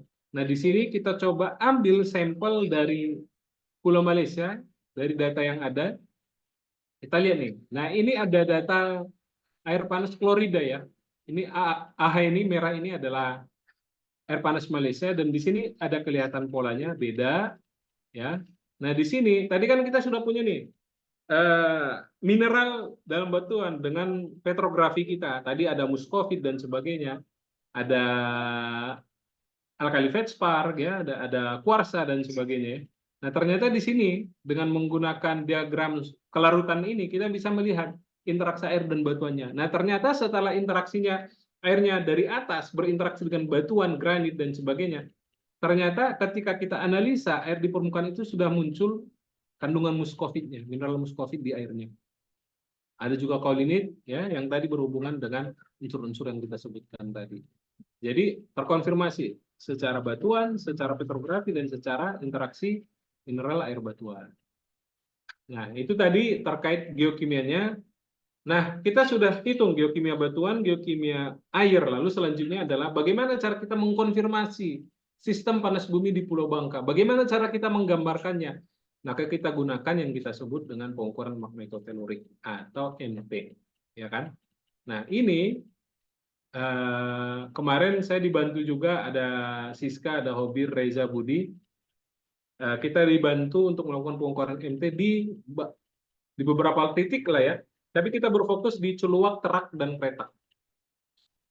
Nah, ini pengukuran MT-nya itu gunanya adalah ini sensor-sensor ya. Ini sensor-sensor elektroda apa namanya untuk mengetahui medan listrik dan medan magnet alami bumi ya. Kita tanam, kita tunggu selama 12 jam, kita biasanya ngecamp, nginap gitu ya. Lalu tujuannya apa? Untuk mengetahui struktur bawah permukaan bumi ya. Jadi kalau kita bicara dengan matahari, aktivitas matahari, petir dan sebagainya. Jadi kalau orang Bangka pasti familiar dengan petir-petir yang sangat keras ya. Ya, di Bangka itu sangat keras. Kenapa? Karena di bawahnya ternyata ada sesuatu yang menarik yang menyebabkan ada interaksi antara atmosfer dengan bawah permukaan. Karena bawah permukaannya cukup konduktif ya. Ada yang konduktif ya. Nah, jadi interaksinya ini menghasilkan adanya medan elektromagnetik primer ya. Jadi ketika ini muncul medan elektromagnetik dari luar bumi, dari atmosfer masuk, menginduksi zona-zona atau medium-medium konduktif di bawah. Lalu ketika ada induksinya, maka zona konduktif tadi terinduksi menghasilkan medan magnet sekunder ya. Nah, ini muncul lagi terinduksi berinteraksi sehingga menghasilkan medan elektromagnetik sekunder. Nah, medan elektromagnetik sekunder dan primer itu nanti kita ukur untuk mendapatkan, wah ini nggak akan terlalu detail karena tadi udah dilarang sama Pak Ferry, nggak usah terlalu bahas, untuk mendapatkan hasil seperti ini. Ya, ini adalah contoh di Cina, ya, bagaimana pemodelan dari magnetotelurik. Ya, ini pemodelan 3 dimensinya ya. Bagaimana granit di bawah memanaskan lapisan atau reservoir di atasnya. Ya, sebentar.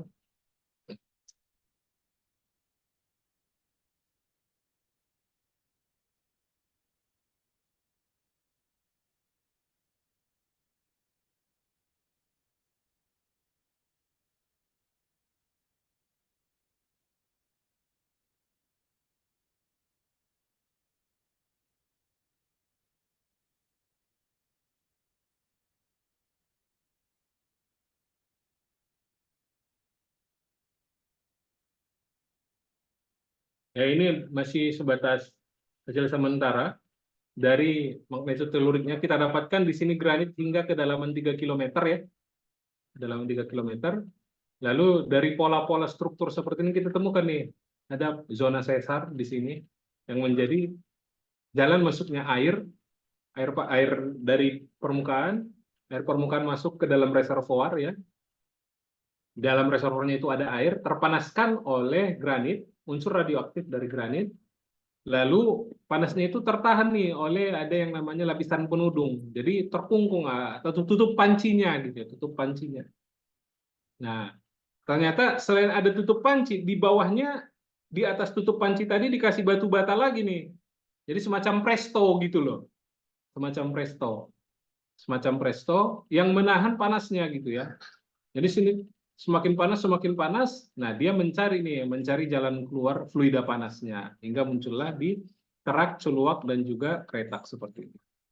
Nah, Kretak ternyata kenapa dia lebih rendah suhu permukaannya? Karena dia lokasinya lebih jauh dari reservoir. Jadi dia jalannya lebih jauh.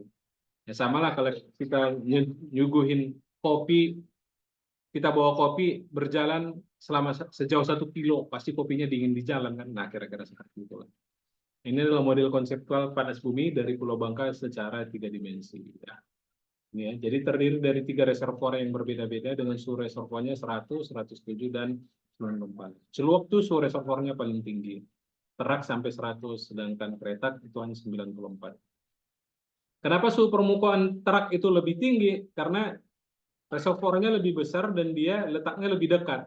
Sedangkan Celuak reservoirnya lebih dalam, walaupun dia 107. Makanya di sini suhunya sedikit lebih rendah. Ya. Nah, itu adalah contoh hasil dari pengukuran biomagnetnya. Maaf, magnetoteluriknya. Nah, sekarang pertanyaan terakhir, bagaimana potensi dari panas bumi Pulau Bangka? Apakah berpotensi untuk dikomersialkan? Kita lihat. Ini adalah suhu reservoir panas bumi Pulau Bangka. Jadi ini entalpinya adalah 200-an sampai paling tinggi adalah 371-72 ini. Permis dan dendang. Celuak itu 350, Terak Celuak itu lumayan tinggi juga. Namun pertanyaannya adalah, apakah ini dengan suhu reservoir segini, suhu reservoirnya yang ini ya, 89, 100, 107. Apakah berpotensi untuk dikomersialkan? Kita lihat. Untuk entalpi yang dibutuhkan minimal, suatu panas bumi itu bisa dikomersialkan atau bisa dibuat pembangkit listrik, itu entalpi yang dibutuhkan minimal adalah 800 kJ per kilogram. Sedangkan tadi kita lihat di Pulau Bangka entalpinya hanyalah 260 sampai 370. Artinya apa? Entalpinya medium ke rendah, sedang ke rendah. Jadi kita bisa mengatakan potensi panas bumi di Pulau Bangka tidak bisa dimanfaatkan. Bukan tidak bisa ya, mungkin orang industri secara hitung-hitungan secara ekonomi akan berpikir 2 kali untuk memanfaatkan ini sebagai potensi panas bumi. Ya, jadi apakah bermanfaat atau potensial untuk dikembangkan? Secara kapasitas, Pulau Bangka paling kapasitasnya hanya 5 atau 10 megawatt, jadi sangat kecil. Namun itu tidak menutup kemungkinan jika suatu saat nanti teknologi kita semakin maju, ternyata kita bisa membuat pembangkit listrik tenaga panas bumi dalam skala minor atau skala kecil, skala mikro. Nah, kalau itu ada, maka akan sangat menarik sekali. Ini tantangan ke depannya. Lalu kenapa Bapak melakukan penelitian ini sedangkan panas bumi di Indonesia itu sangat luas, sangat banyak? Maka jawabannya, tipikal panas bumi di Pulau Bangka itu masih sangat jarang diteliti. Mungkin saya bisa mengatakan saya termasuk dari golongan pertama yang meneliti ini di Indonesia. Di luar negeri, di Australia, mereka sudah memanfaatkan tipe panas bumi seperti ini, non-vulkanik radiogenik ini. Di Inggris sudah dimanfaatkan, di Prancis sudah dimanfaatkan. Di Indonesia, kita yang vulkanik aja itu belum dimanfaatkan. Lalu ngapain belajar yang non-vulkanik? Justru itu. Kita tidak tahu. Mungkin sekarang energi fosil sudah mulai terbatas, sudah mulai dibatasi. Peraturan karena kerusakan alam dan lingkungan sebagainya. Mau beralih ke pembangkit listrik tenaga panas bumi. Mungkin 50-100 tahun ke depan, bisa jadi pembangkit listrik panas bumi vulkaniknya sudah mulai terinstal nih. Tapi ada kebutuhan. Nah, ini adalah cadangan untuk mungkin 100, 150, 200 tahun ke depan. Pulau Bangka. Ya. Maka saya tutup dengan suatu quote, hidup pastilah banyak rintangan, kalau banyak rintangan namanya catering. Assalamualaikum warahmatullahi wabarakatuh. Waalaikumsalam warahmatullahi wabarakatuh. Masya Allah, menarik sekali ya teman-teman materi yang disampaikan. Gimana? Sudah tergambar potensi apa aja yang pengen teman-teman kembangkan khususnya di Bangka Belitung dengan memanfaatkan energi panas bumi? Sudah. Oke. Semangat sekali. Oke, barangkali mungkin ada yang kurang paham atau yang masih penasaran terkait materi yang udah disampaikan. Nah, ini kesempatannya. bisa teman-teman langsung tanyakan, langsung direspon nih sama pakarnya. Nah, teman-teman bisa menggunakan fitur raise hand atau dapat mengajukan pertanyaan di kolom chat. Dipersilakan untuk teman-teman yang ingin bertanya.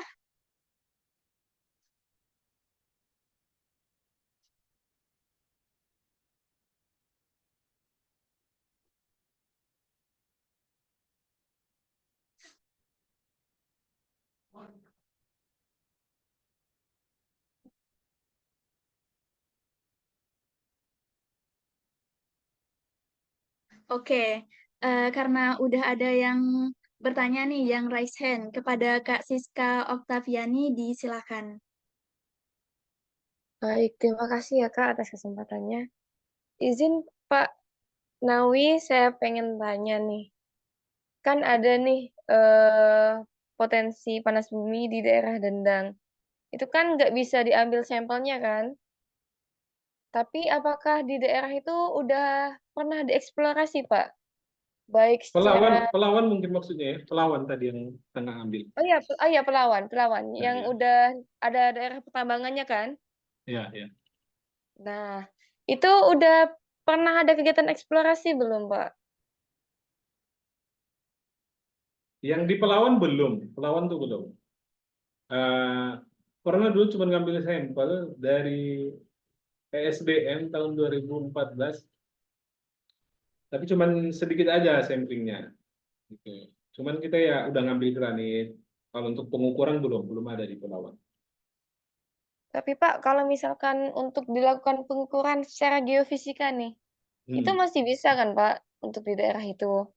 Dan rekomendasi dong Pak, metode apa yang kayak Oh ya, sebaiknya dilakukan? bisa di Pelawan. Tapi itu Pelawan bisa, cuman ya apa ya? Lokasi. Oh ya, lokasinya agak masuk ke dalam. Bisa.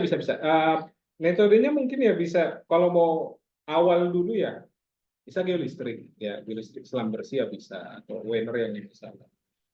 Atau mungkin ya geomagnet bisa juga. Gravity bisa ya, gravity. Cuman kalau mau yang benar-benar pendorong ya bisa pakai gravity, mungkin yang pakai data yang open source dulu kan, yang dari data Topex dan sebagainya. Kalau untuk pengukurannya ya bisa, cuman ya mungkin dari segi geofisikanya ya, tapi dari segi geokimia. Kalau granitnya ada, cuman geokimia air panasnya mungkin tidak reliable untuk diteliti. Jadi akan kesulitan nanti untuk interpretasinya. Jadi kalau saran saya mah mending kalau mau apply metode geofisika lain bisa ke sumber yang lain dulu. Yang Dendang kan itu belum kita lakukan pengukuran geofis. Permis tuh pernah ada MT di sana dari ESDM. Sama yang Sadap itu kan Sadap itu ya lumayan lah itu. Menarik yang Sadap karena dia di atas bukit. Nah, itu ada kebaruan, dia di atas bukit. Jadi yang menarik gitu loh. Jadi bisa nanti kalau semuanya geolistrik nanti bisa ambil beberapa lintasan di atas gunung, lalu ambil juga nanti di bawahnya, di bawah gunungnya seperti apa gitu. Menarik sih itu Pelawan.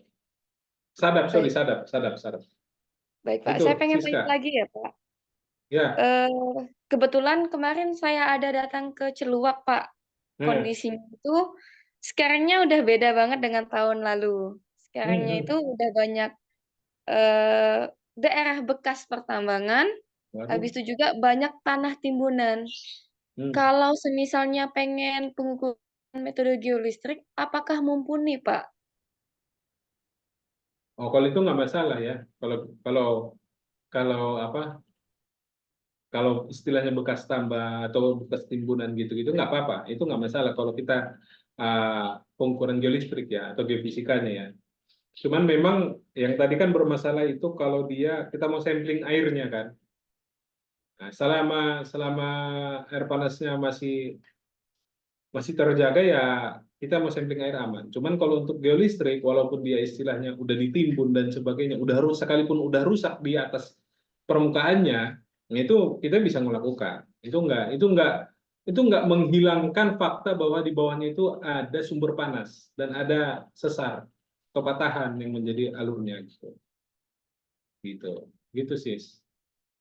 Baik, Pak. Saya pengen tanya lagi ya, Pak. Ya, silakan, silakan. Ini kan kalau misalkan untuk studi awal nih, pakai geolistrik.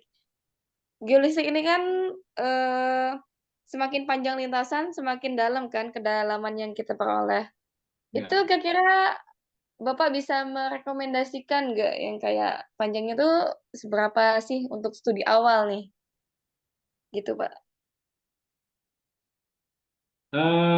Ya, tergantung budget sih ya sebenarnya. Gini, kalau memang benar-benar pengen gitu ya, benar-benar pengen lakuin gitu ya, bisa aja sebenarnya mungkin ya dibuat bentangan ya 500-500 ya, 1 kilo lah totalnya bentangannya kan, 500 ke utara, 500 ke selatan, biar lebih dalam gitu dapatnya, karena kan istilahnya kita cuma punya alat geolistrik gitu ya. Mungkin itu pakai itu aja bentangannya 500-500 biar ya minimal dapat 1 kilo lah, mudah-mudahan pakai selam bersih nanti kan. Atau enggak ya mungkin itu saran saya, jangan 100-100.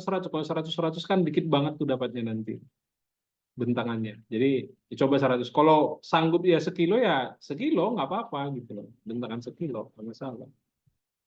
Gitu. Gitu sis. Baik, Pak, paham. Terima kasih ya, Oke. Pak. Kalau ada Ya pertanyaan lagi, sama-sama. saya menyusul, Pak. Ya silakan. Ya ini ada Alza ini. Salsa.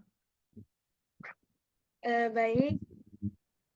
Mungkin sebelum kita ke penanya selanjutnya, saya ingin memberitahukan kepada seluruh peserta webinar untuk dapat mengisi link absensi yang telah di-share di room chat. Sekali lagi, saya ingatkan kepada seluruh peserta webinar untuk dapat mengisi link absensi yang telah di-share di room chat. Terima kasih. Mungkin kita bisa langsung ke penanya selanjutnya kepada Kak Alza Wayudi, disilakan. Oke, baik Pak.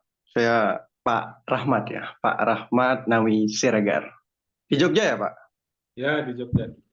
Jogjanya mana Pak? Tinggalnya Ya, di Palagan, tahu? wah Palagan dekat Pak. Condong Catur aku Pak. Oh, oke. Jadi saya mau Ini nanya Pak, ya. dalam pemikiran orang awam, Eh, panas bumi nanti langsung ke arah pembangkit listrik kan? Ya. Nah, di Bangka tadi setelah kita bahas tadi, di Bangka itu tentu tidak bisa membuat suatu proyek besar pembangkit listrik, ya paling hanya mentok di pemandian air panas. Nah, menurut Bapak, selain dari air panas dan pembangkit listrik, pemanfaatan panas bumi itu ada nggak hal yang lebih gila lagi dari inovasi panas bumi itu? Jika tidak ada, saya sangat menyarankan anak-anak kimia itu lebih mengembangkan energi terbarukan yang namanya biogas. Terima kasih Pak. Itu saja pertanyaanku. Terima kasih. Assalamualaikum warahmatullahi wabarakatuh. Waalaikumsalam. Iya, di beberapa daerah yang air panas buminya itu melimpah gitu ya, mereka memanfaatkan panas bumi itu untuk perikanan. Ya. Nah, apakah ada penelitian terkait itu? Mungkin orang agroteknologi mungkin ya, atau perikanan mungkin yang membahas ke sana ya. Cuman ya bisa collab dengan kimia tentunya itu. Bagaimana hubungannya? Tapi ya saya sering baca beberapa artikel atau mungkin ya beberapa kali lihat juga mereka menggunakan air panas itu untuk kolam ikan gitu ya, budidaya ikan, dan katanya hasilnya lebih baik. Apakah itu sudah ilmiah atau tidak saya kurang tahu. Mungkin itu bisa penelitian lebih lanjut. Pun begitu dengan air ini katanya persawahan di beberapa lokasi gitu ya, itu dipakai untuk persawahan, untuk perkebunan katanya lebih bagus gitu ya. Nah itu apakah benar atau tidak saya tidak tahu persis. Itu bisa diteliti untuk lebih lanjut ya. Benar juga tadi masukan dari Mas Alza mungkin tadi untuk bisa pakai biogas ya untuk riset. Ya untuk panas bumi ya memang umumnya pembangkit listrik aja ya, kita pembangkit listrik atau mungkin ya tadi untuk wisata, untuk mandi kulit ya, perawatan kulit dan sebagainya. Nah itu aja. Nah cuman menariknya di Bangka, air panasnya itu digunakan untuk minum oleh masyarakat sekitar. Nyelanding, air panas nyelanding saya berikan contoh, itu masyarakat langsung ngambil bawa jerigen atau bawa galon air minum, itu langsung dimasukkan ke dalam dari sumurnya, masukkan ke galonnya, udah itu langsung diminum tuh. Nah, saya jadi Eh, pertanyaan. Nah, enggak. Nah, pertanyaan selanjutnya mungkin itu menjadi menarik adalah bagaimana kualitas air minum jika air minum itu dipakai oleh masyarakat. Nah, apakah sudah ada melakukan penelitian itu? Yaitu peluang mungkin untuk teman-teman kimia menelitinya ke depannya gitu. Iya, Pak, saya sedikit masukan ya, Pak kan. Hmm. Karena kompor pemanas dari panas bumi, air panas di Bangka ini kan dari granit kan. Ya. Granit itu kan ada unsur radioaktifnya kan. Ya. Nah, takutnya air yang diminum itu mengandung radioaktif. Apakah aman radioaktif pada granit itu, Pak? Nah, ya. Jadi terkait apa namanya ya, dosis ya radionuklida dari granit Bangka itu sebenarnya sudah ada penelitiannya. Ini kita masih bicara granitnya ya. Apakah aman atau tidak? Dia masih di bawah batas ini bahaya. Artinya masih sangat aman, masih sangat aman. Jadi, wah di bawah Bangka ini ada radioaktif. Apakah saya aman tinggal di Bangka gitu? Nanti Pak Ferry tiba-tiba pulang ke Kalimantan dia nanti. Enggak. Jadi memang sudah ada penelitian dari Batan. Saya kolaborasi dengan beliau dari Pak Kurnia Setiawan Widana. Beliau pernah melakukan penelitian bahwasanya data radionuklidanya, dosisnya masih aman. Jadi sangat aman lah untuk tinggal di Bangka. Nah, benar pertanyaan itu menarik. Menjadi pertanyaan selanjutnya adalah jika air minum tadi dikonsumsi oleh masyarakat, dan itu dari wawancara saya ya dengan masyarakat itu, dia dari kecil, saya wawancara dengan kakek-kakek gitu ya, mbah-mbah gitu ya. Saya wawancara, Bapak dari kecil, iya saya dari kecil minum ini. Nah gimana? Aman, gigi saya bagus. Saya lihat giginya ya, ditunjukin ya. Gigi saya bagus, ini nggak keropos gitu ya. Nggak ada Itu dia menarik. Itu menarik ya. Nah, tadi kita sudah lihat ya, interaksi air dan batuan. Di interaksi air batuannya ada muncul muskovit, yang mana muskovit tadi itu muncul dari mineral dari granit, ya, yang ada di sana batu-batunya. Nah, sedangkan muskovit itu kita ketahui muskovit tadi ada monasit di Bangka juga cukup luar biasa. Host bagi radioaktif gitu, unsur radioaktif. Nah, bagaimana hubungannya dengan kesehatan masyarakat? Nah, itu sangat menarik. Oh. Ya, ya, saya pas waktu melakukan sosialisasi ke Celuak tahun lalu, saya ditanyakan seperti itu juga, Pak. Orang nyelanding minum itu gimana, Pak? Oh, saya nggak tahu jawaban sebenarnya, saya bilang. Karena ini bukan bidang saya nggak bisa jawab sehat atau enggak. Ya, itu tentu harus orang kimia, harus orang kesehatan yang menjawab itu. Tentu itu, Pak. Ya, begitu. Itu mungkin nanti Pak Ferry dan teman-teman lah yang bisa menyelidiki itu. Ya, demikian Mas Alza. Iya. Ini Terima kasih, kuliah Pak. di mana, Mas Alza? Oke. Ya, oke. Ya, saya kembalikan ke moderator. Oke, baik. Mungkin dari yang peserta lain ada yang ingin diskusikan lagi? Ya, silakan yang kimia ya. Tadi sudah saya singgung sebenarnya kimianya cukup luar biasa. Saya sengaja fokuskan di bagian kimianya tadi. Ayo teman-teman kimia UBB nih. Mana nih suaranya?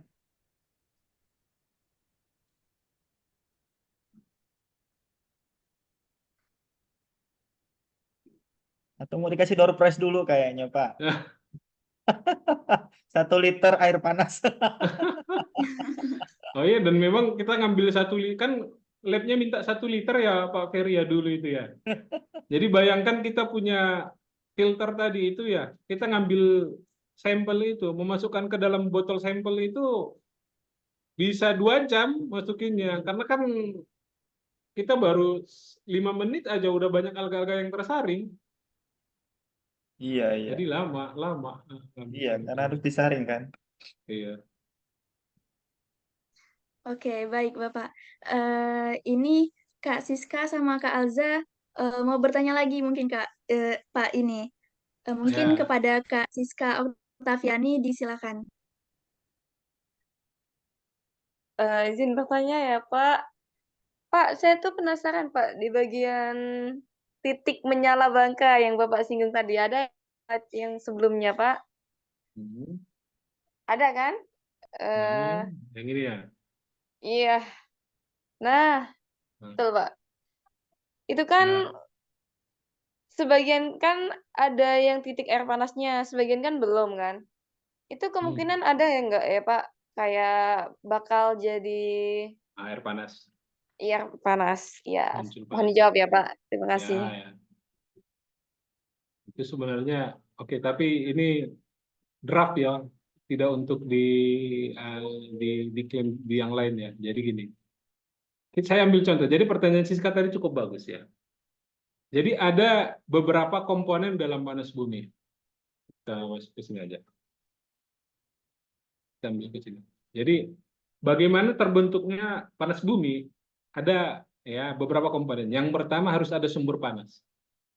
Yang kedua harus ada reservoir. Reservoir itu bak atau kualinya atau pancinya gitu ya. Ada wadah pancinya, ya kan? Atau kita sebut reservoir. Lalu harus ada air yang masuk ke dalam panci tadi. Lalu harus ada tutup pancinya. Tutup pancinya itu nih yang kita sebut dengan lapisan penudung nomor 4 ini. Biasanya dia sangat konduktif. Lalu ini yang nomor 5 ini nggak harus. Apakah harus ada batu di atasnya jadi seperti presto gitu? Nggak harus. Tapi minimal ada tutup panci tadi. Lalu terakhir nanti harus ada jalur masuknya air, keluar masuknya air. Yang jalurnya ini adalah kita sebut dengan sesar atau patahan. Nah, kalau kita perhatikan, ya, kalau kita perhatikan di sini, di daerah ini, ini ya, ini dan ini. Di sini ada patahan nggak? Ada, ya kan? Bisa nggak air masuk ke sini? Bisa, air bisa masuk ke sini. Tapi pertanyaannya, apakah ada reservoirnya? Apakah ada kualinya? Atau pancinya tadi? Lihat, nomor 2 ini, pancinya itu identik dengan warna hijau, biru toska. Ya. Nah, di sini hanya ada biru toska, nggak ada hijaunya. Artinya tidak ada kualinya. Tidak ada yang bersifat menahan airnya. Jadi ketika ada air masuk aja terus ke dalam. Ke granit sana, masuk terus. Jadi nggak ada yang menahan airnya. Artinya ketika tidak ada yang menahan airnya apa? Tidak ada yang mengakumulasi panasnya. Cuman apakah panas, Pak? Di dalam panas. Nah, air di situ secara konveksi tugasnya adalah untuk mengantarkan panasnya tadi. Nah, makanya kita bisa cek, oh di atas ternyata ada air panas. Oh berarti di bawah panas, kan gitu ya. Lah kalau di sini tidak ada air panas, berarti di bawah tidak ada panas dong. Tetap ada, gitu ya. Kompornya tetap ada di bawah. Cuman yaitu nggak ada yang mengakumulasi panasnya dan tidak ada yang mengantarkan panasnya. Mengantarkan panasnya siapa? Air. Airnya tidak ada di sini. Kenapa? Karena tidak ada kualinya. Gitu. Nah, apakah di daerah-daerah lain? Makanya tadi pertanyaannya adalah, apakah di daerah-daerah lain, daerah-daerah sini, akan muncul air panas? Kalau muncul dari sekarang tidak ada menjadi ada, itu kemungkinan besar butuh proses jutaan tahun. Tapi kalau tidak diketahui seperti Celuak, awalnya kita nggak tahu, ternyata ada. Jadi itu kan sebenarnya sudah ada dari dulu, cuman kita baru identifikasi sekarang. Apakah kemungkinan? Nah itu menarik kalau seandainya ditemukan lagi, gitu. Itu tinjauan secara regionalnya nanti bisa berubah lagi, gitu. Ya, jadi apakah seumpamanya di daerah sini bisa muncul air panas? Kalau tadi jawab pertanyaannya dari tidak ada menjadi ada, apakah mungkin? Tidak mungkin, itu butuh jutaan tahun, proses lama. Di mana dia menyusun kualinya tadi, reservoirnya, membentuk reservoirnya, membentuk lapisan penudungnya, dan itu butuh aktivitas geologis gitu ya, tidak bisa dibuat campur tangan. Jadi ya tidak mungkin. Tapi apakah mungkin di sekitar sini ada air panas yang belum teridentifikasi? Bisa saja. Dan kalau kita lihat polanya, atau kita lihat polanya tadi di sini, ini kan tadi blok Ismalaya ya. Sedangkan ini blok Sibumasu, maka kemungkinan besar di sini, di bagian barat Pulau Bangka atau di bagian sini, itu pasti lebih banyak lagi air panas. Jadi kalau mau istilahnya mau nyari-nyari, ya carilah di sekitaran sini. Gitu. Atau carilah di sekitaran sini. Atau mungkin carilah di sekitaran sini. Gitu. Gitu, Siska. Baik, paham. Terima kasih ya, Pak. Oke. Ini Alza. Oke, Alza. baik. Mungkin selanjutnya kita ke penanya kembali ke Kak Elza Wahyudi. Kepada Kak Elza, disilakan. Mungkin untuk pertanyaan, saya tuh tidak menanyakan lagi, Pak. Cuma, ya karena saya sudah mengerti konsep yang apa yang disampaikan oleh Bapak tadi. Cuma secara garis besar, karena memang bukan bidang saya. Yang jadi pertanyaannya, bicara dengan air panas ini, memang tidak bisa dikembangkan lagi, Pak. Meskipun itu air panas. Karena kata Bapak tadi, proses penambangan timah yang sangat-sangat merusak itu tadi, kolam air panas tadi, sehingga tercampurlah air panas tersebut dengan air sungai. Nah, inti dari pertanyaannya itu, apakah bisa kembali lagi kualitas air panas tersebut, Pak? Oh, ya. Terima kasih. Ya, yang contoh yang pelawan tadi ya, yang rusak ya. Bisa, bisa. Jadi apa?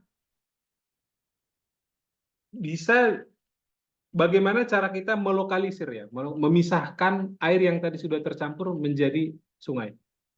Nah, contoh yang di Pelawan tadi ya.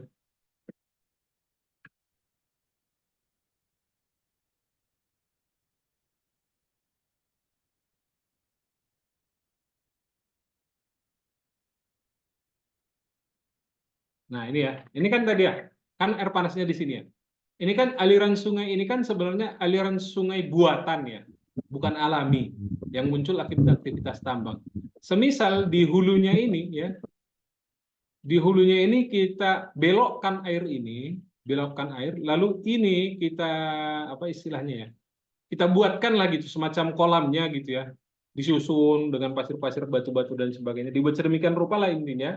Apakah kita masih bisa konserv ini? Bisa. Caranya seperti itu. Kita alirkan airnya ini keluar ke arah lain gitu ya. Yang mana ini pasti bisa karena ini buatan gitu ya, aktivitas manusia gitu. Jadi pasti bisa kita alirkan.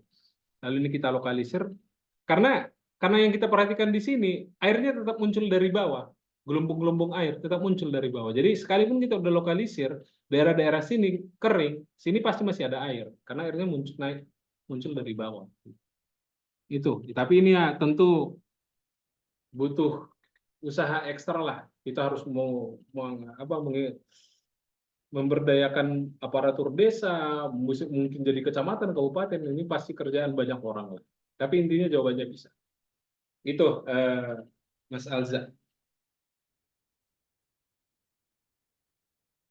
Pak, saya mau menyampaikan sedikit, Pak. Kemungkinan dari kan nggak ada jalur api kan, gunung api gitu. Cuma ya mengandalkan panasnya dari patahan-patahan batu granit tersebut kan. Saya pernah artikel, panas bumi itu juga bisa menghangatkan ruangan. Ya mungkin kita itu bisa bermitra dengan suatu industri seperti yang diketahui pabrik sawit sekarang ini ya. Nah, itu mungkin bisa menjadi alternatif yang dimana pemanas dari buah sawit itu harus menggunakan kayak bahan bakar. Alangkah baiknya memanaskan buah sawit itu menggunakan panas bumi. Apakah benar, Pak? Pertama mungkin saya belum tahu yang dimaksudkan dengan penghangat dari sawit tadi ya. Cuman intinya untuk apakah ini bisa dimanfaatkan atau tidak, let's say sebagai pembangkit listrik atau penghangat ruangan gitu, itu pasti bisa. Cuman apakah industri mau untuk mengkomersialkan ini? Jawaban kemungkinan besarnya tidak. Mereka tidak mau karena tadi kapasitasnya sangat kecil, potensinya sangat kecil. Jadi jika mereka istilahnya menanam saham di sini, mereka kemungkinan rugi atau bahkan atau untungnya hanya sedikit gitu. Yang namanya kita ekonomi ya pengen cari untung sebanyak-banyaknya. Itu. Cuman begini, yang menjadi concern sekarang kan mungkin ya teman-teman di Bangka sudah tahu ya adanya pembangkit listrik tenaga nuklir ya sekarang ya Pak Ferry yang di daerah pulau apa ya namanya ya? Daerah sini ya? daerah sini Pulau ya. Gelasa, Pak. Pulau apa? Pulau Gelasa, Pak. Pulau Gelasa. Ya itu kan sekarang proses ya. Cuman saya tidak tahu persisnya seperti, tapi kemungkinan besar bahan baku alaminya pasti diambil dari granit Pulau Bangka. Granitnya. Jadi granitnya diambil, lalu diekstrak di sana, diperkaya uranium thoriumnya. Thorium. Kalau yang di sana thorium. Jadi karena memang thorium Bangka itu lebih, jadi kalau di Indonesia uranium paling potensial itu di Kalimantan Barat, sedangkan thorium paling potensial itu di Bangka. Nah, mungkin ke sana arah risetnya kalau mau bicara ke pembangkit listriknya ya. Jadi bukan panas buminya yang dimanfaatkan, tapi granitnya atau unsur radioaktif dalam granitnya yang dimanfaatkan. Dan itu sekarang yang sedang dilakukan oleh industri lah, Proton Power kalau nggak salah namanya. Itu kalau bicara pembangkit listrik. Nah, itu kenapa industri mau, tentu sudah ada hitung-hitungannya kan, untuk hitung-hitungan secara ekonomi. Mungkin ya menguntungkan, makanya berani. Gitu. Begitu, Mas Alza. Ya, matur suwun, Pak. Oh ya, sami-sami. Baik, terima kasih Bapak atas jawabannya. Oke, teman-teman semua, sayang sekali karena waktunya terbatas. Pertanyaan tadi adalah pertanyaan terakhir yang terjawab oleh narasumber. Mohon maaf kepada teman-teman yang mungkin mau bertanya tapi belum berkesempatan. Bisa ditanyakan di lain waktu bila ada kesempatan. Nah, terima kasih atas sharing yang sangat mengesankan, Pak. Saya mewakili teman-teman mengucapkan terima kasih kepada Pak Rahmat sudah bersedia berbagi ilmu bersama kami. Baik, selanjutnya kita akan melakukan foto bersama terlebih dahulu nih, dengan narasumber kita yang akan saya pandu.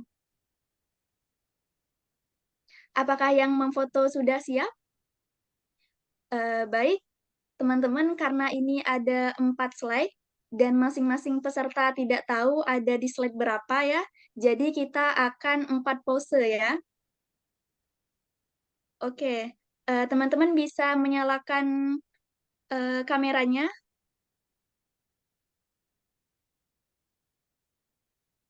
Waduh, ternyata ganteng-ganteng cantik-cantik ya audiens kita pada pagi hari ini. Wah, lapik tenan toh.